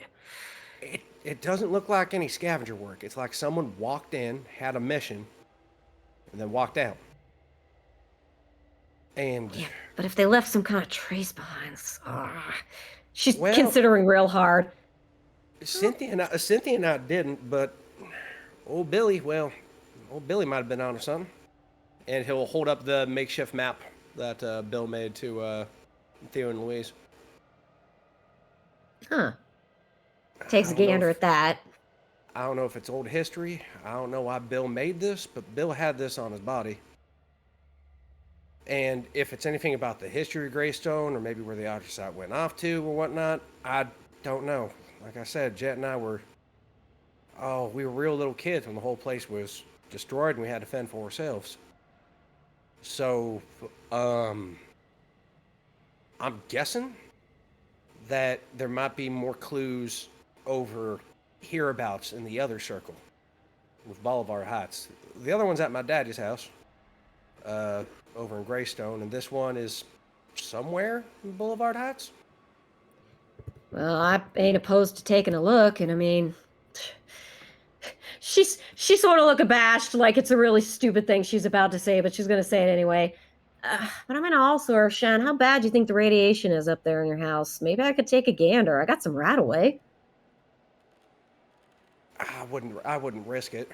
Radex maybe, but Radaway you're gonna have to be drinking that like water to go ahead and go through there. Raspberries, you. Fun. Yeah, sorry about that. Sorry about that, Starshine. Yeah. I But want to shoot the gun though. Say, It Louise, is- you mind checking Alvin for rads? No other way of putting Oh it? yeah. I mean, well, to be fair, if Alvin is irradiated to any point of what you call it, noticeability, I would assume he'd be setting off my Pip Boy since he's right next to us. Yeah, I mean, he did take his Rad-X before he came out here, so the worst of the radiation, he's probably a little hot right now, but yeah, internally he'll be fine. Yeah, she just looks for sure reassuringly at Theo. It's like, he's just got a little bit of radiation perfume wafting about him, as it were. a little Theo. spicy, but I'm not overcooked. Theo will blink a few times. You know, Theo, you did bring up a good point though, because you said rocket scientist, right? Yeah. I don't understand what my daddy truly was, other than a builder and like one of the pillars of Greystone. But like, do you think? Oh, this is conjecture. Because you said that, and then I'm thinking about how my family home looked deliberately turned over. Who would benefit from taking something like that in a old ruined Appalachian settlement we tried to make? Okay. Hate to think it, Alvin, but if your daddy's making this kind of shit, I hope they didn't grab, like, I don't know, the plans or schematics for it. I mean, it's beyond me. I just remember. Ah, God, it sucks to remember. I just remember Jewel and me were playing. There was a tense couple days beforehand, but we were outside playing, trying to tell ghost stories and whatnot. And we were told to get inside and get under, and we did. And there was just a cacophonous hell sound, like the gates of hell opened up upside. I remember Jet was too scared to even look. I remember when it was dead still, pulling myself out from under, pulling her. She kept her head down the entire time with her eyes closed. We walked to the settlement limits. I remember looking around, and I didn't see my family. I didn't see Jet's parents either. I didn't see nothing. All I saw was just a bunch of faceless bodies and scorches and bullshit. Puts a hand to his shoulder and just sort of nods. It was quiet for a long time after that.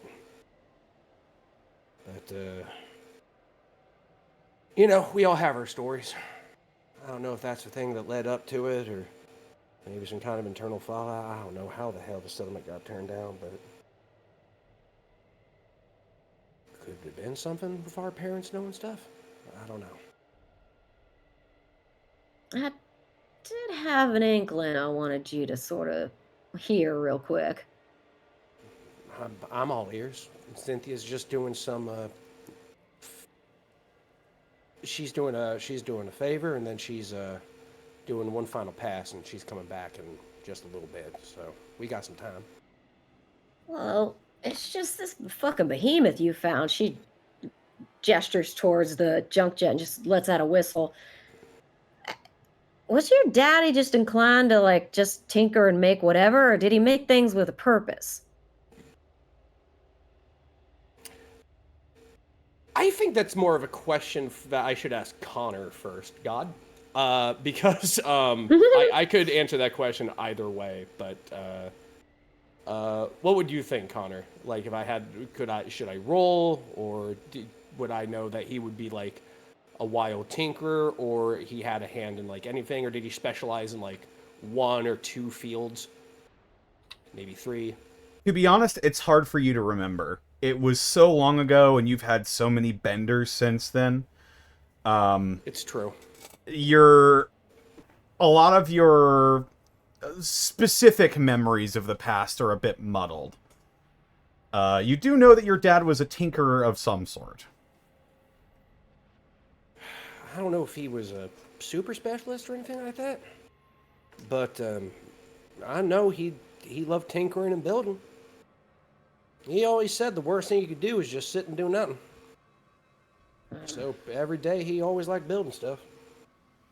I guess I'm just wondering, did he build this thing just because, hey, fun, big boom? Or was he building it because he knew he was building it for something that was coming for you? Oh, no, that's a hell of a question. Not to be morose, but I think that's a question only ghosts could answer now, Louise. I suppose that's true. But hey, I guess fun weapon for when we get that armor going, eh? He smiles at that. Wait a minute. Could I get in that armor? Could I then fire it? Oh, please let me fire it. Come on, Alvin. I have the inside fitted for myself.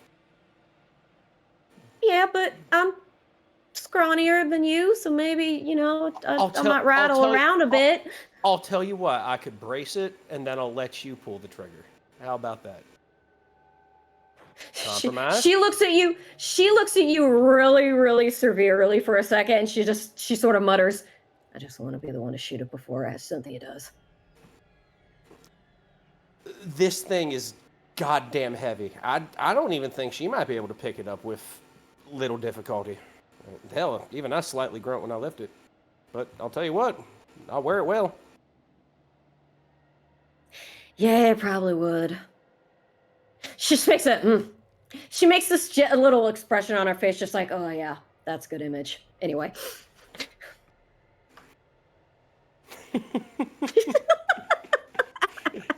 What? Where is Louise's sexuality? We don't know. Alvin's gonna ruffle Louise's hair and then look over at Theo. So is the game still going on, or can you deal me in, or should I just go ahead and just make bets on caps on who's watching? Oh yeah, I yeah. mean, much as I would love to play more card games, maybe we should evacuate the area, considering all the radiation around. Well, we gotta wait for Cynthia anyway. I was playing Go Fish. Maybe you were playing Rummy? What were we playing? No wonder I fucking was losing. Y'all two love birds. Why don't you go and play? I'll keep a lookout. Ugh, love birds. as sounds good. Sounds good. the remainder of the group tries to figure out the rules to Caravan. I'm not Cynthia, gonna lie, I these already are forgot. tokens, not playing cards. Cynthia, I'm assuming you, Yeah. on Alvin's behest, bury the body of Bill. Yeah. And try and give as much covering to the super mutant as I can, just because I opened him up. You sweep a little bit of debris over him, just give him a cowboy burial.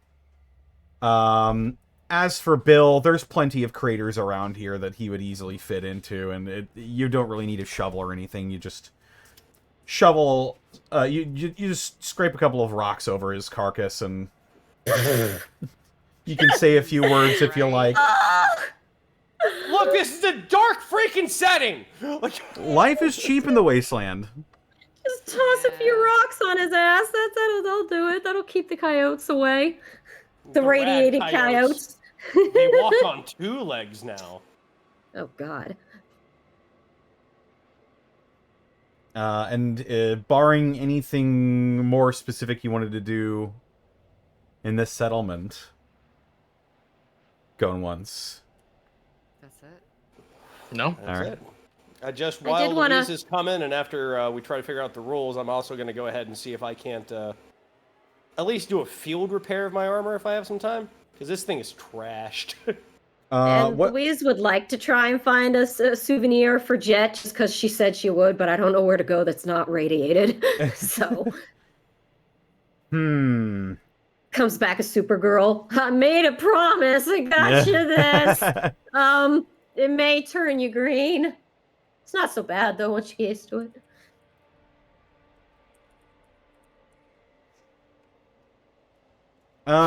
Yeah, Louise, if you wanna look for something. Okay, yeah, I'll roll. I guess I won't roll scavenger because I don't know what else we're gonna be doing. Why am I typing this in Discord? You can't roll in Discord. Listen, I wasn't asking you. It was rhetorical. I was asking me, myself, and We still I'm gonna don't know. roll this.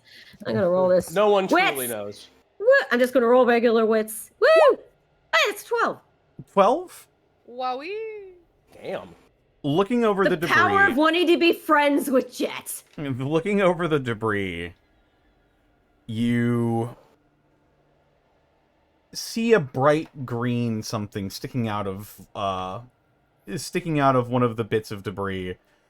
And you leave the car briefly, not long enough to get really exposed, but just enough to go over and grab it. And you see Kind of gingerly, like, gives it a poke with her foot and then sort of runs her pit boy over it just to make sure it's not too spicy when it's uncovered, and then's like, oh, all right. Snatches that up. It's a bit torn up, but it's still perfectly wearable. You find a trucker cap. It's sort of bright green. It's got white trim on it. And there's quite clearly a shape. It looks like someone's given the middle finger a little bit with their thumb extended. And on the inside of the cap, you see a tag that says West Virginia. Hell yeah. Well, shit. Sort of looks it over back and forth and slaps it against her thigh a few times to get rid of any dust. Why not? She'll pack that away in her pack and scoot back to the car. All right. With souvenir in tow, all of your goals here accomplished with a mystery, you suppose, on your hands. I'm assuming you're going to gear up and head for Boulevard Heights next? Indeed. This All right. clue needs to be solved. Alvin, Is that line that you showed going from Greystone to Boulevard Heights, like the path they took, or sort of just like a general, like, it's this direction? It's sort of a general, it's this direction. I was hoping we could, like, follow the exact path. Well, fortunately, Oh, you've been there before. Oh, wait, God, when did we go there? Long time ago, apparently. Long time. Oh, God. What did we do? What were things that happened? It's been a while. Well, as you fire up the Corvega, Alvin, you take one last look at the place that was your old home.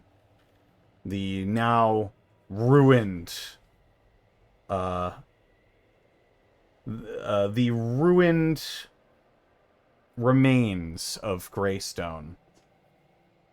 But you were still able to extract some semblance of aid from your old life here in the form of this chunk, this little nugget of ultrasite. And as you pull out onto the road once more, you begin to head towards Boulevard Heights in aims to solve this mystery. But first, we're going to take a brief break. Fair enough. Huzzah! All right, I'll be right back. I'm gonna run to the bathroom. Woo! Yeah. Me too. Facilities. Hope everyone's having a fantastic session so far, everyone. I shall fire up a song. The music.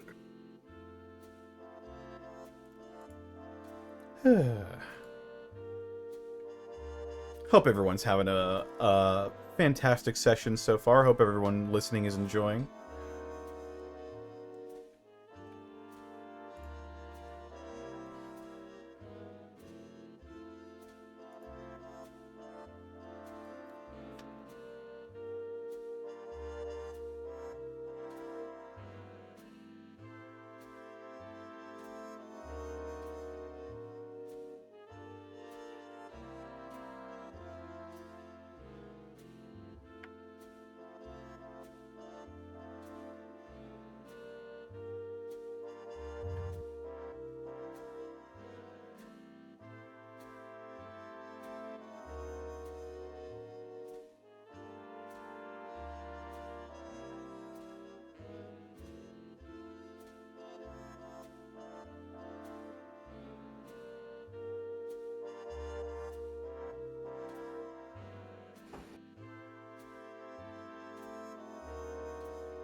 How are you doing, Connor? I'm doing all right.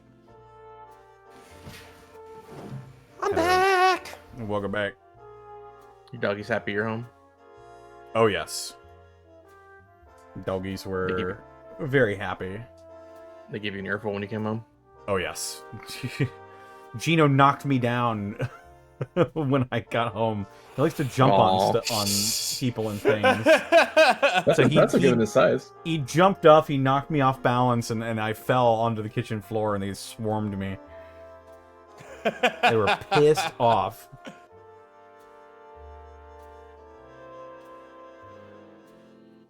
But I did. I'm the guy who walks them, so they don't stay mad for long.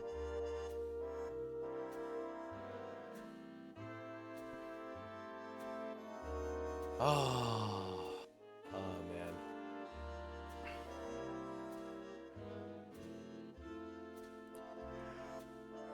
Indeed.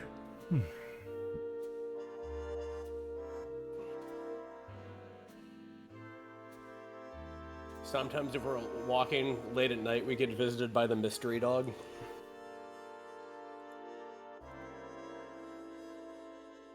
Did I ever tell you about the mystery dog? The mystery dog? The mystery dog. Is this related to the dog man? Is this related to the Updog? No, not related to Updog, nor of a dog man. Okay. No one. If a dog man is a law I'll unto put my itself. viscous oils away. Okay. We'll keep the viscous oils for another time. But there's this old lady a couple blocks from where I live. Very nice. We gossip for hours. But she has this dog, real nice dog, like this, like grayish lab thing. And she's like, oh, he's well behaved. He stays in the yard all the time. He likes sleeping outside. He has lied to that poor old woman for eons because the moment the sun sets, he click drags himself over the fence. and he goes on dog adventures.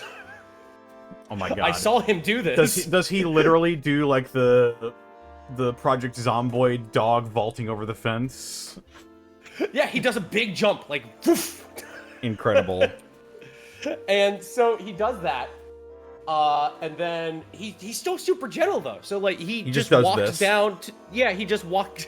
Hold on, let me see what he does.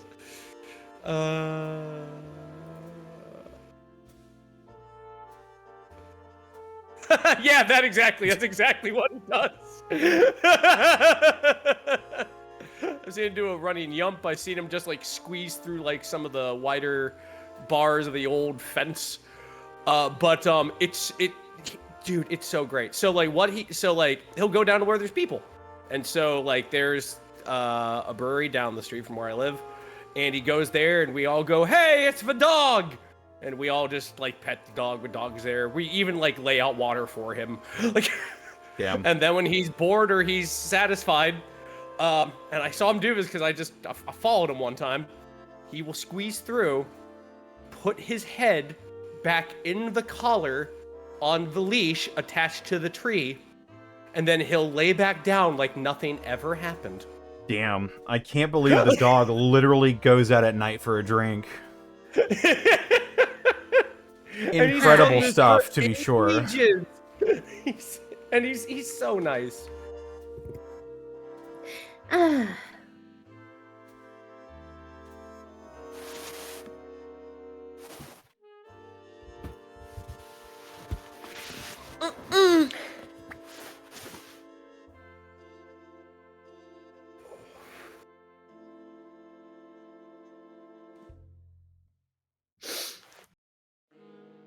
that is the dog.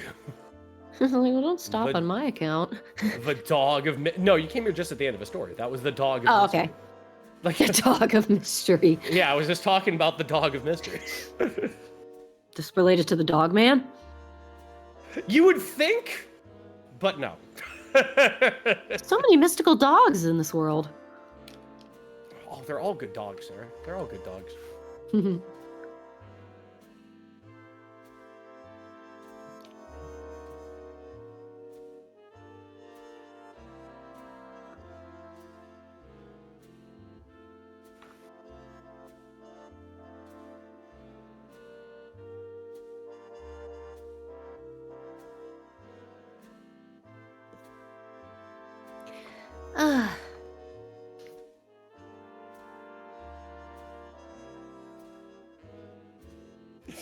He becomes bipedal for 6 frames.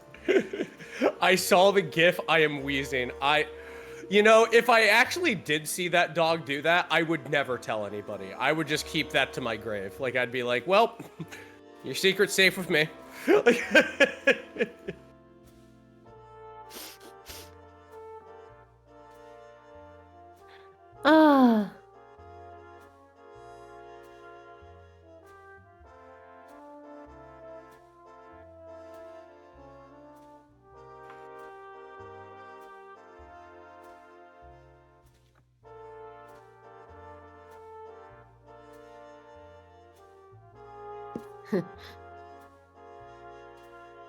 Fringe, I present this to you without comment, because it just makes me giggle. Alright, let's see what we got. Pass it along.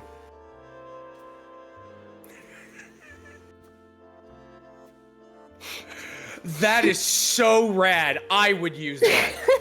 I just would use that. I don't know why this exists, but yeah, I kind of want it. I'd have a Hello Kitty. I would get a Hello Kitty combat knife, or with me, Hello. probably like a Hatsune Miku one. Yeah, yeah. One or the other. Aw, yeah. The knife comes out, it's just a leak. Sharpened to deadly precision. That wide incision's hard to stitch up, man. It's true. The world is mine, and so is your fucking kidneys. Just Go rat from- rabbit for hockey punches. Go from world is mine to wallet is mine. I could never. I watch Sesame Street. It's true. What But would Mr. not the Rogers next- think of me? Not the new generation. No, Oh, no. sorry, politics. I'll keep that out of there. Oh god. Politics. These people are like fools. Keep politics out of my game featured on a post-apocalyptic America caused by resource loss and Just because it's about that doesn't mean it's political. of Well, course. Yeah. Whatever you say. Well, humbly and with great intent, No, yeah, that sums it up. Sum it up in one word.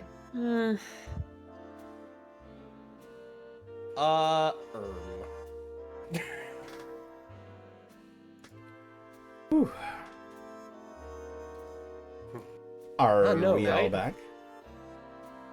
I am. I am. Are you? I am. Wowzers.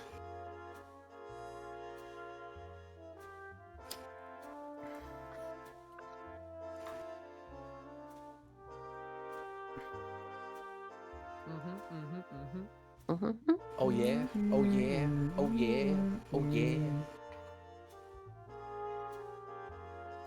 Ah, yes.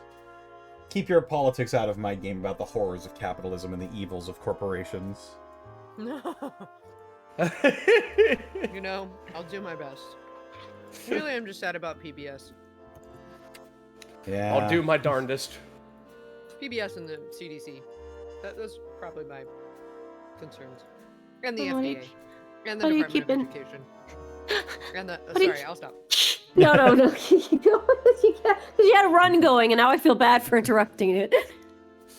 No, Yeah, the other fine. stuff. I just kind of remembered the things as I was going, and I was like, oh wait, oh no. Yeah. But you know what? America's resilient, and anything bad that happens, we'll weather it, right? Right? Say yes. Yeah. I'm Oh yeah. too- Yes. Sorry. Yes. I'm so strong. Yeah. Uh, I am. I I'm contain gonna play multitudes. I am the one who like wins. Metal Gear Solid. I'm keeping my own controversial thoughts to myself. I haven't said anything controversial. I just said I was worried. I'm also worried, but I also have controversial thoughts. Those we keep inside.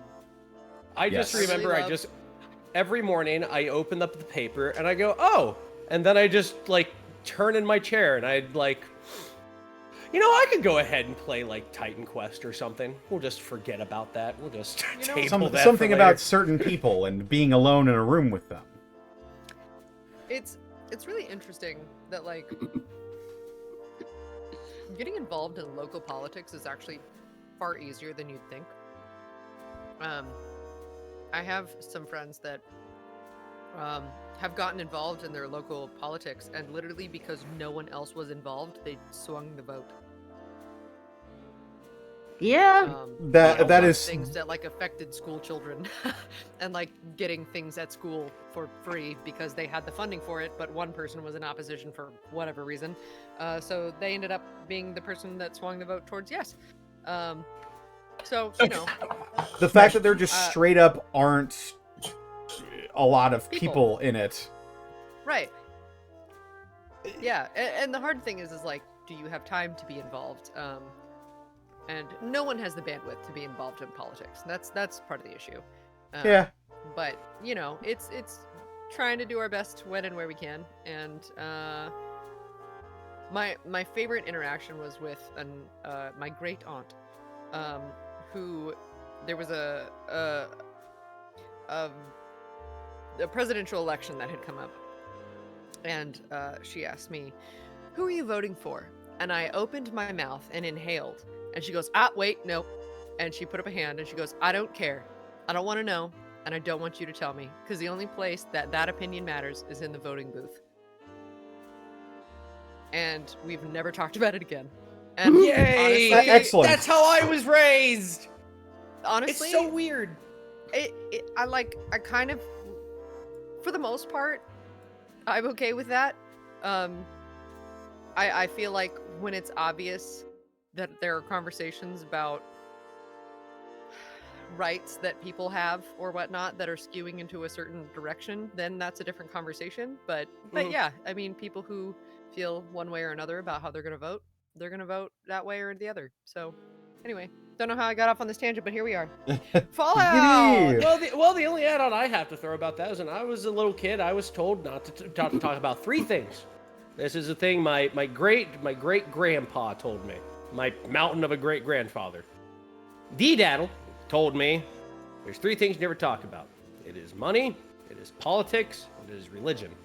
Yep. And it is really neat because on YouTube, the thing that gets the most clicks are conversations about money, politics and religion. And I'm like, wow. I mean, I'm not, but like... It's because people are so charged about it. I think it's the thing of like, those are the things for some reason, even if they don't know you, they just want to automatically know.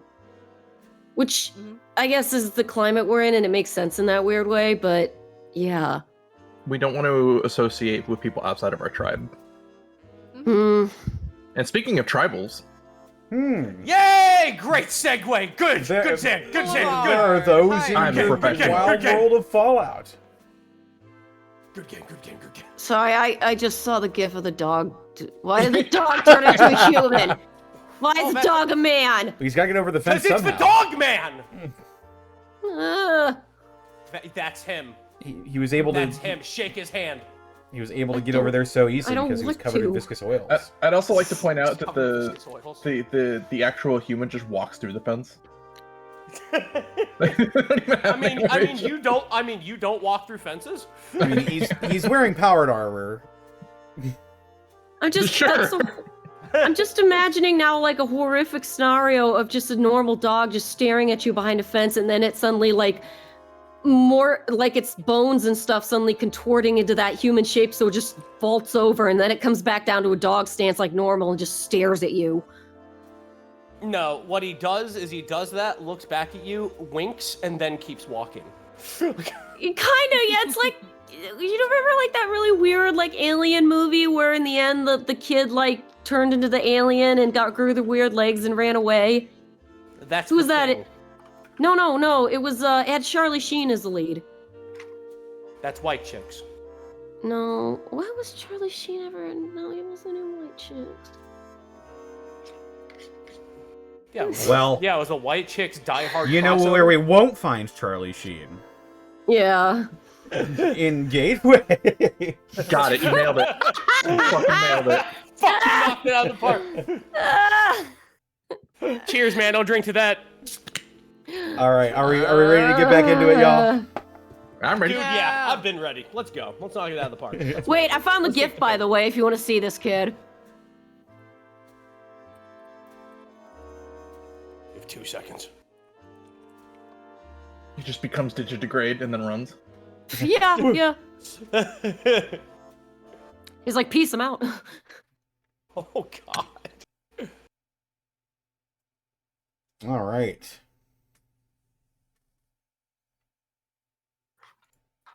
There we go.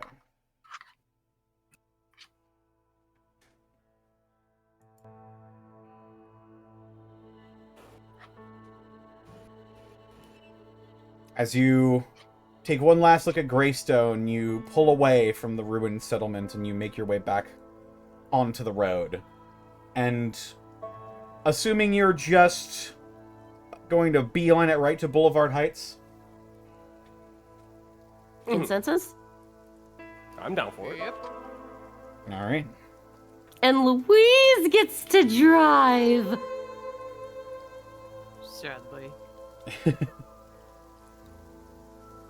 Just singing nonsensely. I drive so good. I'm such a fucking good driver. Look at me drive. Way better than Cynthia. Driving. Oh yeah, I drive. Cynthia kicks the back of your seat every time you do that. Ow, son of a bitch.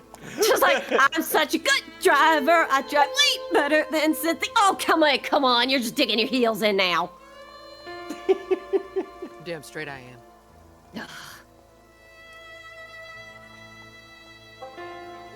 am. Louise is not necessarily a bad driver to your eye, I'm never gonna say Cynthia. that For someone who grew up in a society where people simply don't drive anymore, she's doing all right. We'll never tell her that. I imagine in the real world, Louise would be the type who would like roll through the fucking four-way stops as opposed to actually stop, and it would drive Cynthia fucking I'm crazy. screaming! Don't do that! Absolutely. Like what? There's no one here. It doesn't matter. I don't do that. I don't do that. I don't think. Liar. Liar. I don't think I do. I'm a good driver. Anyway. So we just there. I see our little cursor there. Real quick, as we're driving, I imagine it's Cynthia and Theo in the back. I thought it would be Alvin since he has the Rad-X in his system still. Oh, fair enough. Yeah, they. I mean, they you can put still they talk put to the her. chunk. They put the No, I chunk can't. of radioactive ultrasite in the trunk. So, the two people who are sitting in the back closest to the trunk are the ones that don't necessarily have the. As much, yeah. Yeah. Theo will kind of crane his body towards the driver's seat from the passenger seat and look towards the group as a whole while we're driving. Say, y'all got a plan for, when we're done all helping the Acropolis and all that? Blinks. What do you mean? Shit. Ultrasite is pretty powerful stuff. I didn't know it was an energy source until recently, so. Here's the thing you probably already know about the Wasteland, but in case it needs recommunicating, I suppose entertain me for a moment. Of course. People in the Wasteland, they hate a power vacuum. It's not natural, even the way the world is now. Do y'all have this amount of power to make change to, help people? Keep people protected and safe? People are going to start knocking. Either because they want what you have or because they need that protection. So you're saying after all this is said and done, it's going to be hard for me to go back to Riverside and just do what I did, just try to be neighborly and go ahead and just fix up people's mechanical parts and whatnot? With Boss Man? What I'm saying is, once people know that you're able to produce the amount of power that you have, make as much change as the Runaways have thus far, they're going to be expecting that from you. And if you can't provide, then someone will come around and try and take it from you. Huh. Well, shit. Yeah, Jet had a saying like that. Something about like, eventually there's always going to be another dog to go ahead and take whatever bone you built for yourself. Something like that. I'm not saying y'all have to be some ruthless bastards or anything. It's just more that, if you topple over a dynamic of power in an area, you don't replace it. You do more harm than good a lot of times. Well, we've been trying to make good going ahead and set and right those things to go ahead and minimize any sort of power vacuum there had been. Sure, but then when you become the most powerful thing in the area, then you can't do nothing with it. You bring up a damn good point. Do you have any recommendations? Not any that I can think of clearly, to be honest. There's a few areas around the Wasteland that seem like good folk. Good, decent folk. If this were pre-war, I'd imagine we'd try to get a number of these folks together and form some sort of understanding. Coalition, alliance, something. But it's difficult. A lot of people have history out here and don't trust each other for one reason or another. Man, don't I know that one.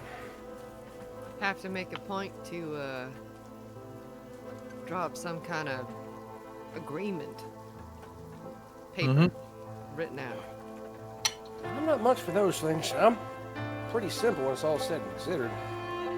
Like I said, mean- once this was all said and done, I was just going to go back and, just be, howdy neighbor.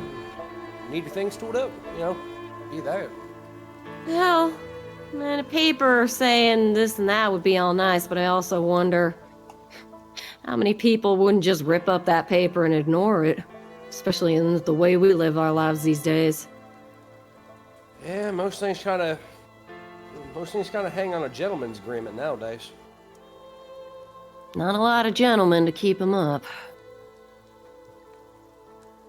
Guess we just gotta make sure whoever we're helping in whatever way we're helping, gotta be stronger than the people who come knocking. Could be hardcore about it and just, I don't know, destroy all the stuff that they might want after we're done with it. Though that does also erase the idea of it helping anyone else. There's always gonna be power struggles. That's never gonna stop. Yeah. I think the best option we can hope for is just,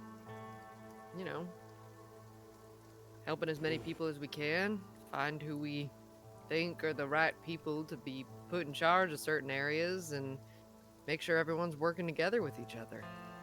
I mean, that kind of relies on us believing that our ethical code and moral compass is the right one, but I don't see many other options. Build up the good things, minimize the bad things. Best we can, anyway. I don't mean to give y'all any more worries than we already have. It's just, it's been plaguing my mind. No, you bring up a damn good point.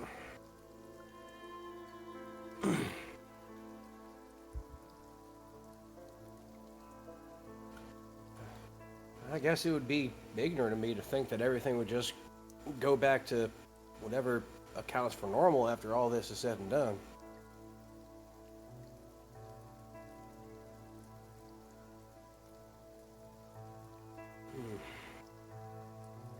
Why don't you go ahead and finish this stuff out?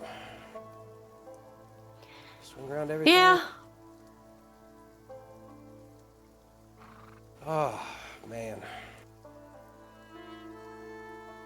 One thing at a time, I think. I think Pretty that's the much best my way to think thinking. about it.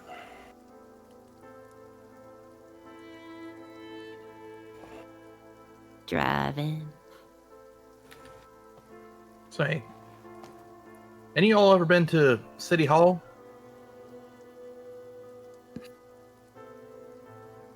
City Hall. Quince at God, have we? We've been to fancy places, but I can't remember City Hall. Fanciest place I can think of is Fabulous Fox. Westport? Creepy ass thing in the Fabulous Fox. Pats, it's okay, Roshan, let it go. Oh, that thing had way too many arms. You have not been to City Hall, no. You were in the, oh god, what was it called? You were in the old courthouse, in the Archer-controlled territory on the Arch grounds. And that's pretty close. But you have not been inside of City Hall.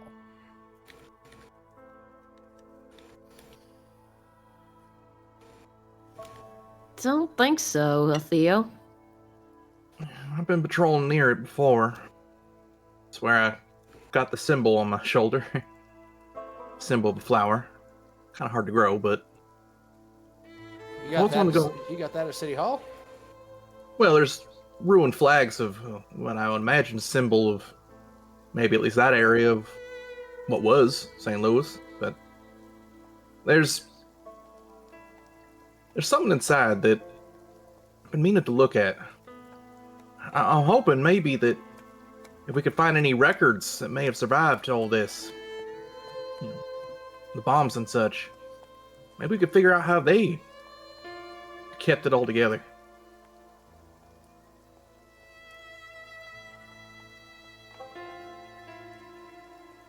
That's a good question. I mean, actually, that sounds sound. Maybe some more pre-war know-how might help us out.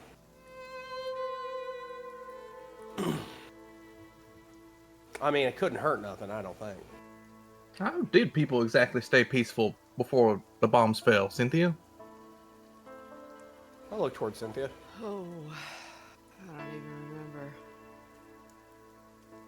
It seemed like it was always peaceful before the bombs. Or, you know, peaceful where I lived anyway. I know the rest of the world wasn't, though. Still, look at all these buildings and infrastructure, the way things are built, sprawl out. There had to have been some form of peace, otherwise no one could have built all this. Yeah.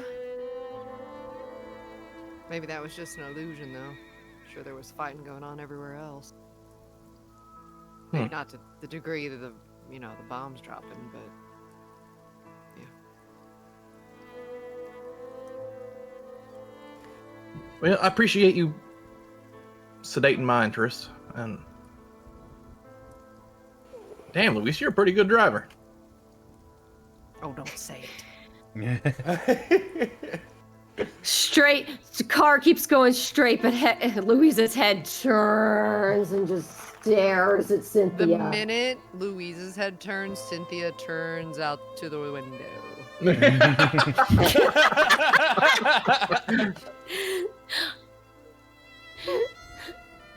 with your head, you could literally just turn it all the way around. It's like, okay, that's fucking crazy. Never mind.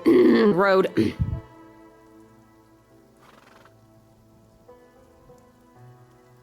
As you pull in through Boulevard Heights, I do keep saying this, but it looks like it probably was once a nice place to be. The roads are relatively good on your car, even in their destroyed state. They're very flat, easy to drive in. And you follow a river all the way through Boulevard Heights. And you see, occasionally there are some people that will poke their head out of like old buildings or something. Again, a lot of old homes, even by pre-war standards.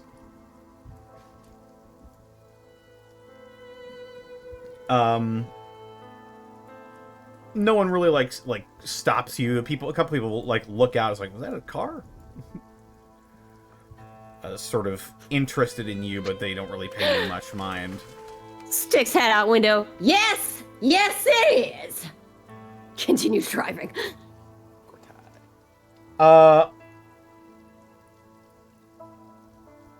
There are a few places of note. It seems like there is a what looks to be sort of a drinking hole established in an old business. It has an old rickety wooden sign out front that says the Sinkhole. That name seems familiar for some reason. Maybe I'm just imagining it.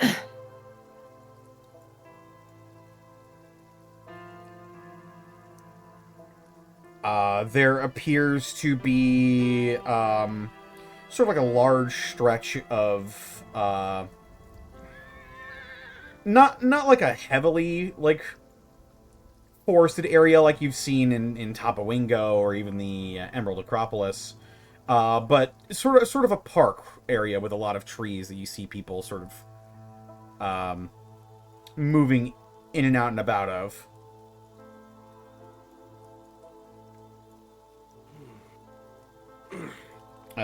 It appears to be a lot of small businesses are out this way.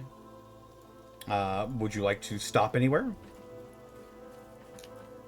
We look. Probably wouldn't hurt to restock a little, depending. I'm gonna be trying to find a new scalpel. Yeah, I thought you had but you had knives. I have knives, but I don't have a scalpel. It's for different. precision work. Yeah. But you're a robot. You can use precision with a knife. No, not the same. You know what I mean. Okay. So yes, gonna shop for that. Shopping for a scalpel? Yeah, probably not gonna work, but you never know. Let's see. Come on, buddy, let's go.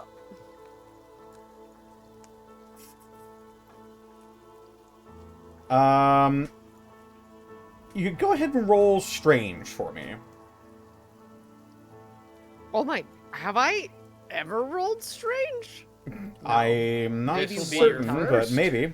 I feel like we all have at some point. Maybe like once. It's been a long time. All right. Strange. 7. 7? Hooray! I don't know why I said that like a British posh woman. 7. Boy, 7! You see a lady with quite, with these large goggles that make her eyes look absolutely huge. Have you seen, Trailer Park Boys? Oh yeah. Oh, but I know. Yeah. Yeah, Lucky.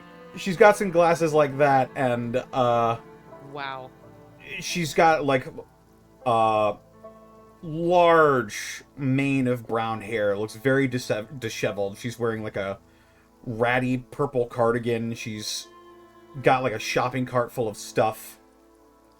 And she sees you eyeing the scalpel, and she snatches it and holds it up. You want it? Yeah. Yes? How many caps is it? 3 caps. Happily. Slams caps down on the counter. And takes it. What other stuff you got going on in there? It looks Wiggles like like she's that. just got a bunch of random junk in this large shopping cart. None of it is organized. You'd have to go digging for it, and the prospect of digging in a place where she found a scalpel is a little bit concerning to you. Let's see fair. what she's got, though. Okay.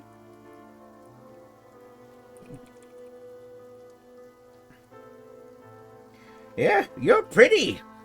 Don't recall seeing you around here before. I'm just passing through the area. You don't say.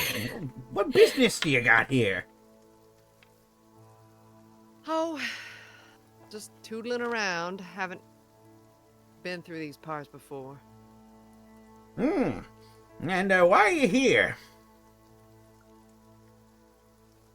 Well, some friends of mine grew up not too far away, and we were exploring more of the area. They haven't been in these parts in a long time. That makes sense. But why are you here? Because this was nearby. Ah, I see. Why do you exist? God, long drag of the cigarette. That's a deep question. Okay. Let's see. Meanwhile, Louise smirks and sort of murmurs under her breath at Cynthia. You're pretty. She squints at her, and they're like, "You shush it. You shush."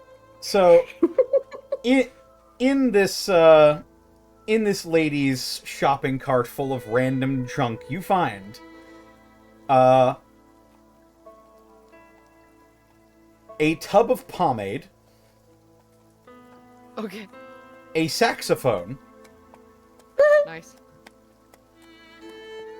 a jar of numbing agent, Oh, okay, a gas mask filter, okay. a football, Okay. Football. a pair of forceps, Oh, okay. a basic padlock, Okay. a candle, and another jar of numbing agent. There was numbing agent and there was one other thing. Oh god. Forceps? No. There's something else. Could you read them very quickly? One more time. There was a saxophone, there was pomade, a candle, a padlock,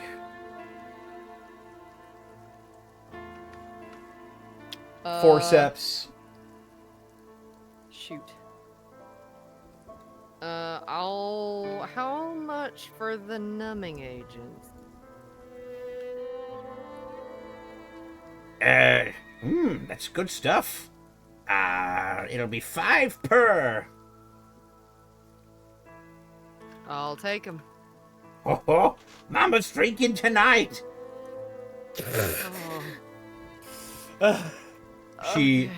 manages to shovel away most of the other junk and hands you these 2 ceramic jars. And then, gosh, there was one other thing you said and I can't remember it right now. I thought I got everything. There was the numbing agent, forceps, pomade, a saxophone. Yeah. It's like another random dude. Oh, a gas mask filter. That's the one. I was gonna buy that. How much is that?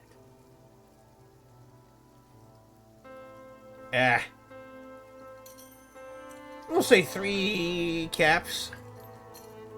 Sure. Don't really know if it's good or not. But it's yours. I'll inspect it before I buy it.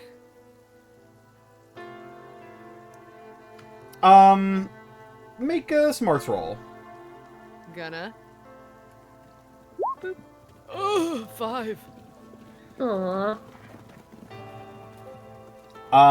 Unfortunately, there's no real way of telling if this is used or still good or not without disassembling it. And you're I'm not gonna pass you're on it. I don't want to use gas mask filter. Yeah. Well, fair enough.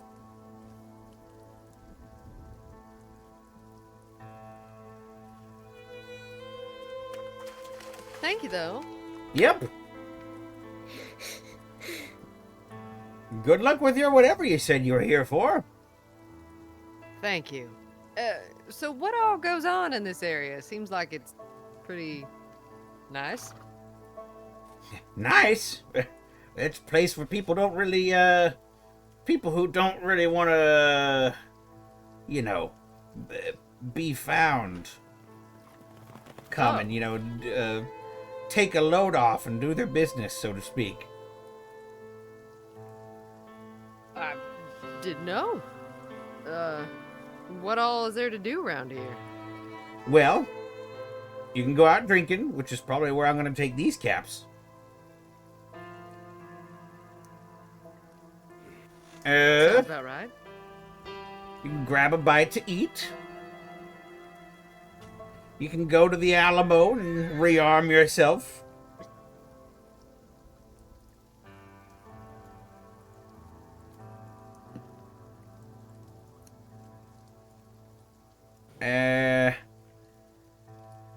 No drinking is pretty much the main export we got here. Got it. All right. Is there a mayor or something like that here, or just everybody wandering around? Well, every now and again we get together at the old community center and we, just make sure everything is what.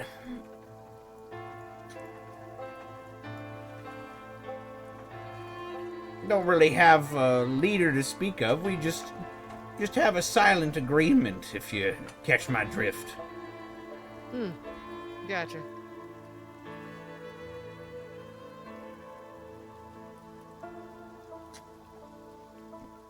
All right. Good to know. Thank you, and enjoy the drinking. Sure thing. She abandons her cart and takes the caps and immediately starts heading to the northwest. Outstanding. Wow. Okay. All right.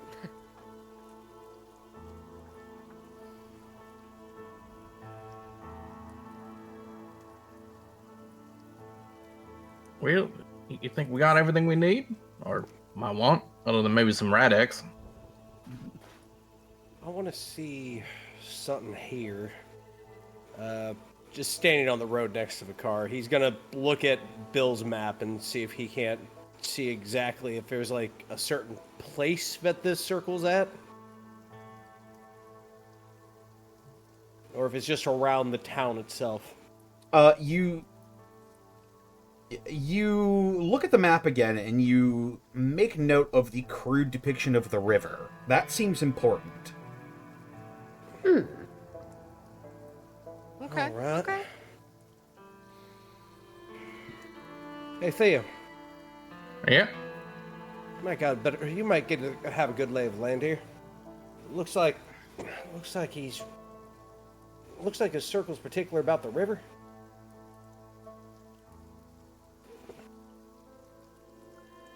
Oh. I'm not sure what to make of that. Let's see. All right. Maybe he had something going down there around there. We should go ahead and have Louise or Cynthia go ahead and swing the Gravavia around there once we go ahead and finish up rearming what we're doing. Oh, tell you what, actually. I'm gonna go ahead and see if I can't find any more canisters for that thing. He points at the junk jet. That makes sense. All right. Yep, can do. I will do that thing that he said I should do. And Connor, before we go, I would like to see if I can't find anywhere to go ahead and get some more of these gas canisters for this junk jet. Because of my understanding, this looks like that this is the fuel source for this particular thing. You might be right about that.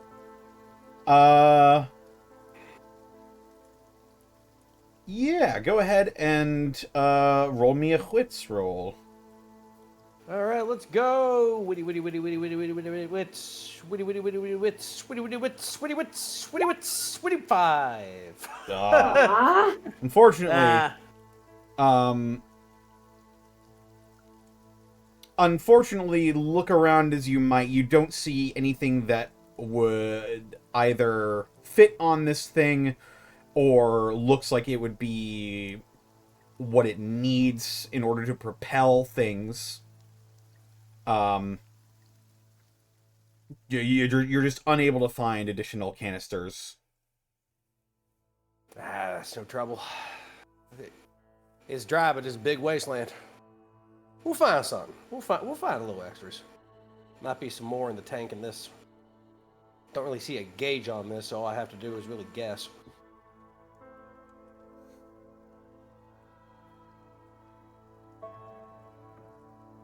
I mean, like,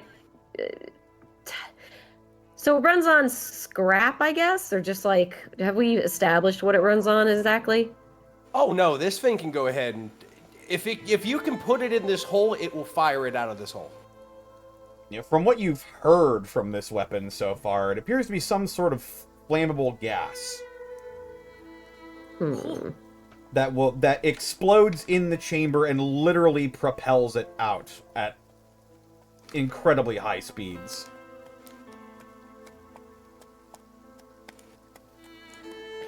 Well, out of curiosity, Urshan, she remind me again what's stronger, a slug or a buckshot?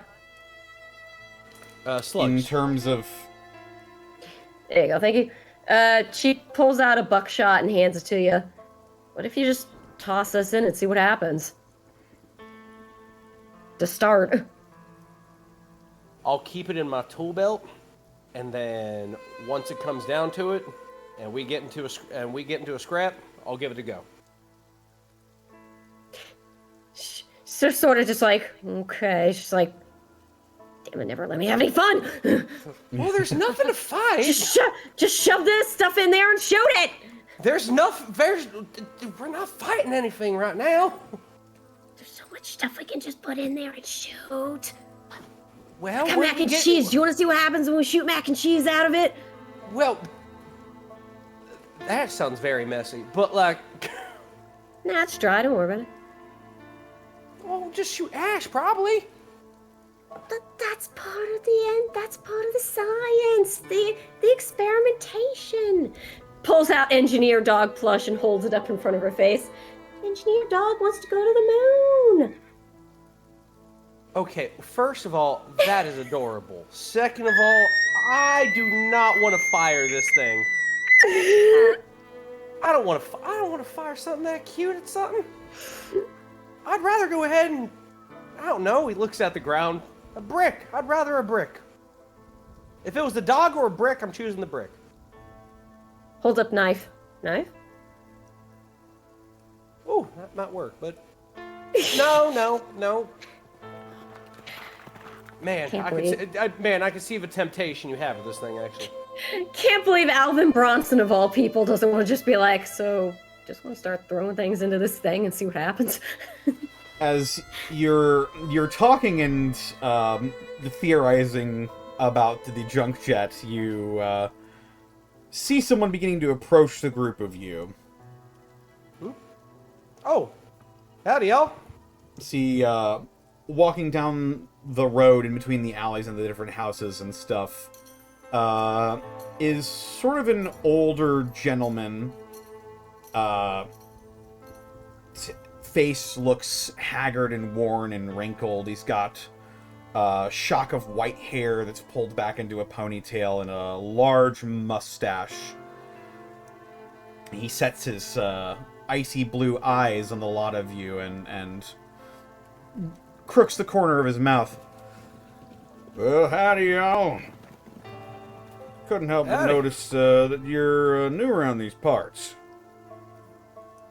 Well, yes, sir, we are. My name's Alvin Bronson. Hold up my hand for a handshake. His eyebrows raise and he looks down at your hand and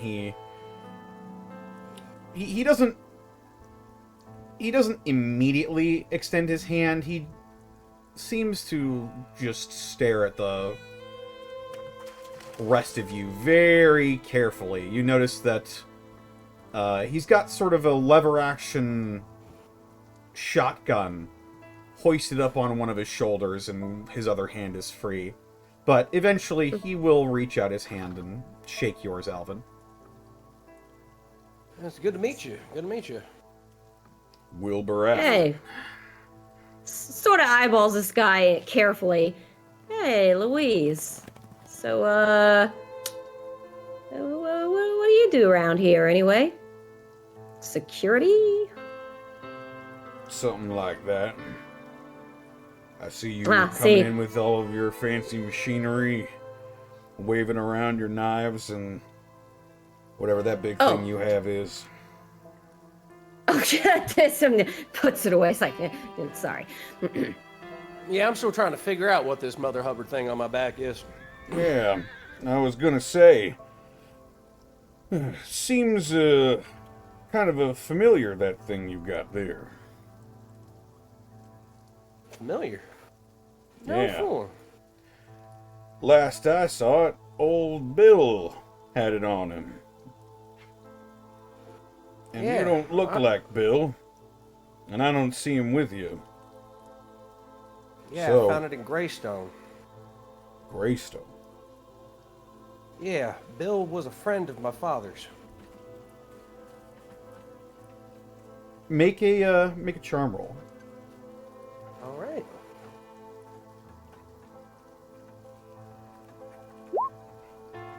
Oh, come come on, we gotta roll nice. Come on, dude. Can I charm roll? Yes. Can I seem nice? Please? Suddenly Cynthia vibrates into a being next to you. Suddenly, Hi! Cynthia. Right, Connor, right? I'll say, Cynthia, you can make a charm roll as well. I will love to do that. That will affect Alvin's charm roll. I'm now scared of that, but here we go. Because I'm doing that, and I'm gonna be best friends. And man, oh no! It's also a 5. That's very upsetting. Is that wait. All right. Hang on. Something's amiss. This is the fourth 5 we rolled tonight. Let me try this too. I'm curious. What is it? Should I like roll the same thing she did, or should I roll? Theo's got it.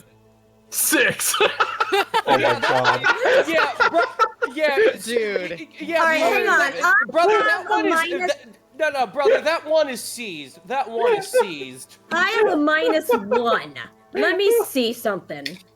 Okay, roll to the okay.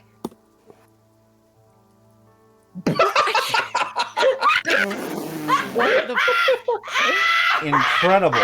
Should have just had you roll. Incredible stuff. Why? I don't understand that's the charm of this group right now. So Unfortunately, Who else Cynthia's but the pretty runaways? blasted. the man who's introduced himself as Wilbur, seeing the lot of you beginning to sort of take attention to him, will cycle a shell and chamber it into this lever action shotgun he's got. Not in a threatening, well, in a threatening gesture, but as more of a warning than I'm about to shoot you. He's just like, well, I reckon that you and I are gonna have to have a little bit of a talk. And as a tense air suddenly overtakes what might have been a pretty regular interaction, that is where we're going to go ahead and end tonight's session. Oh, okay. Yeah. Wowie, wow. I can't fucking believe. That's amazing. I'm As excited about this, actually. an interesting God. development is about to occur. But for now, that is where we're going to go ahead and end tonight's session. But thank you so much for stopping by, everybody. Thank you for hosting. And thank you all for playing. And let's go around the horn and de-introduce ourselves, starting with Boobs McBalrog. Hi, hey, hello. My name is Caitlin Elizabeth. You can find me all over the internet at Boobs McBalrog. That's it. Da da da da. Yeah!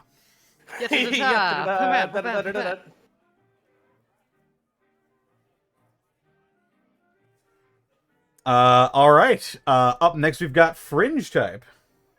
Hey, how you doing? My name is Fringe Type. I'm a writer and a voice actor. You can find me at twitch.tv/Fringe Type, where I stream retro games, horror games, and RPGs. These are games that look like they came out of Windows 95 or the cutting edge of indie content. I have been known to be funny. I am writing a radio show. I am also writing a horror RPG. I am really satisfied with what I've been writing so far. And I'm working on how can we go ahead and put this content out into the greater internet and make it with effort. Sparkles. And if you want to go ahead and see this content for yourself and hear about some of the stories and maybe some reads of some of the episodes I'm going to be writing for my radio show, then come on down to twitch.tv/Fringe Type. And I will tell you stories, and I'll regale you. And, if nothing else, you can see games that you might not have seen otherwise. Currently, we're doing Abiotic Factor. I play horror games on Thursday, if Sarah as well, if that's more your thing.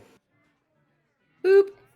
Other than that, that's me right now. Just a writer, and I've been doing a lot of auditions. That's what I've been doing. Nothing yet, but it's fun. Hey, Every day I get to be someone else. it's true. And up next we've got Sarah. Where can I I'm find on Blue Sky and YouTube at Sarah with an H and with an E Willia. Yeah, I've done my shilling. See you next time! you? Yeah. And up next we've got Xanalis Grimm. That's me. I am in a lot of role plays. A lot of them are on stream. Unfortunately, some of them are a good chunk of them are up in the air. So if you want to see what I'm up to and when, you can catch me on my Blue Sky at Xanalis Grimm.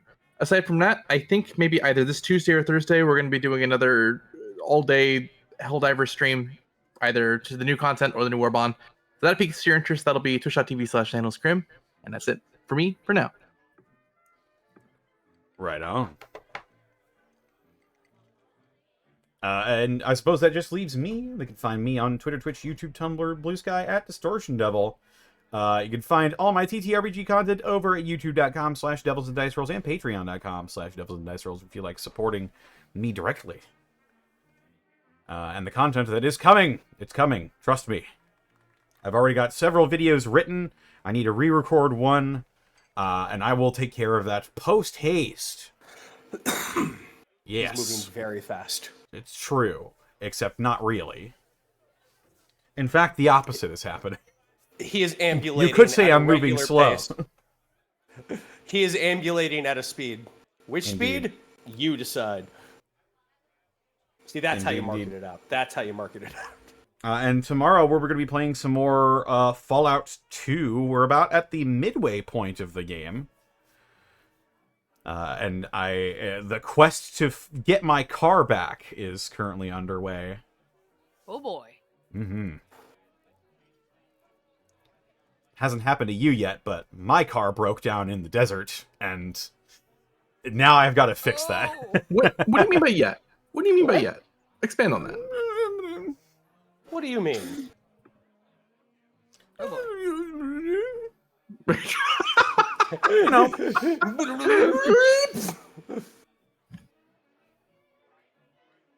But yes, that's about it for me. This episode of Gateway was brought to you in part by Die Hard Dice. Die Hard Dice! That's right, Die Hard Dice. Woo! It's your one-stop shop for dice and dice accessories, and if you head over to dieharddice.com, you can use the code Unexpectables to save 10% on your order. As well, check out our merch store, where we've got all sorts of fantastic designs out there that are primed and ready for use in either becoming a water bottle or a mug or apparel. Honestly, it's Teespring, pretty cool. You can turn a design into a whole bunch of stuff. You can find that over at our Teespring store. And as always, we couldn't do this week in, week out without bits and subs from viewers like you. From people such as Mr. Insecure, thank you for these 65 months. This heat makes me wish for a nuclear winter. Ain't that the truth? Yeah. Yeah. That's what patrolling the Mojave feels like. And Thornton 6000, thank you for the 59 months. And with that, that is it for this evening, and we'll see you, I believe, next week for some more Gateway. But for now, Gateway. we gotta find somebody to raid. Who? Hoomst. Whomst, indeed. See. Me. Shout Answer Bob is currently streaming. Let's go ahead and Yeah. raid Bob. Shadow Dancer Bob. Baba. The Baba Dancer. As foretold. Our raid message will be diabetes. That baby. Diabetes.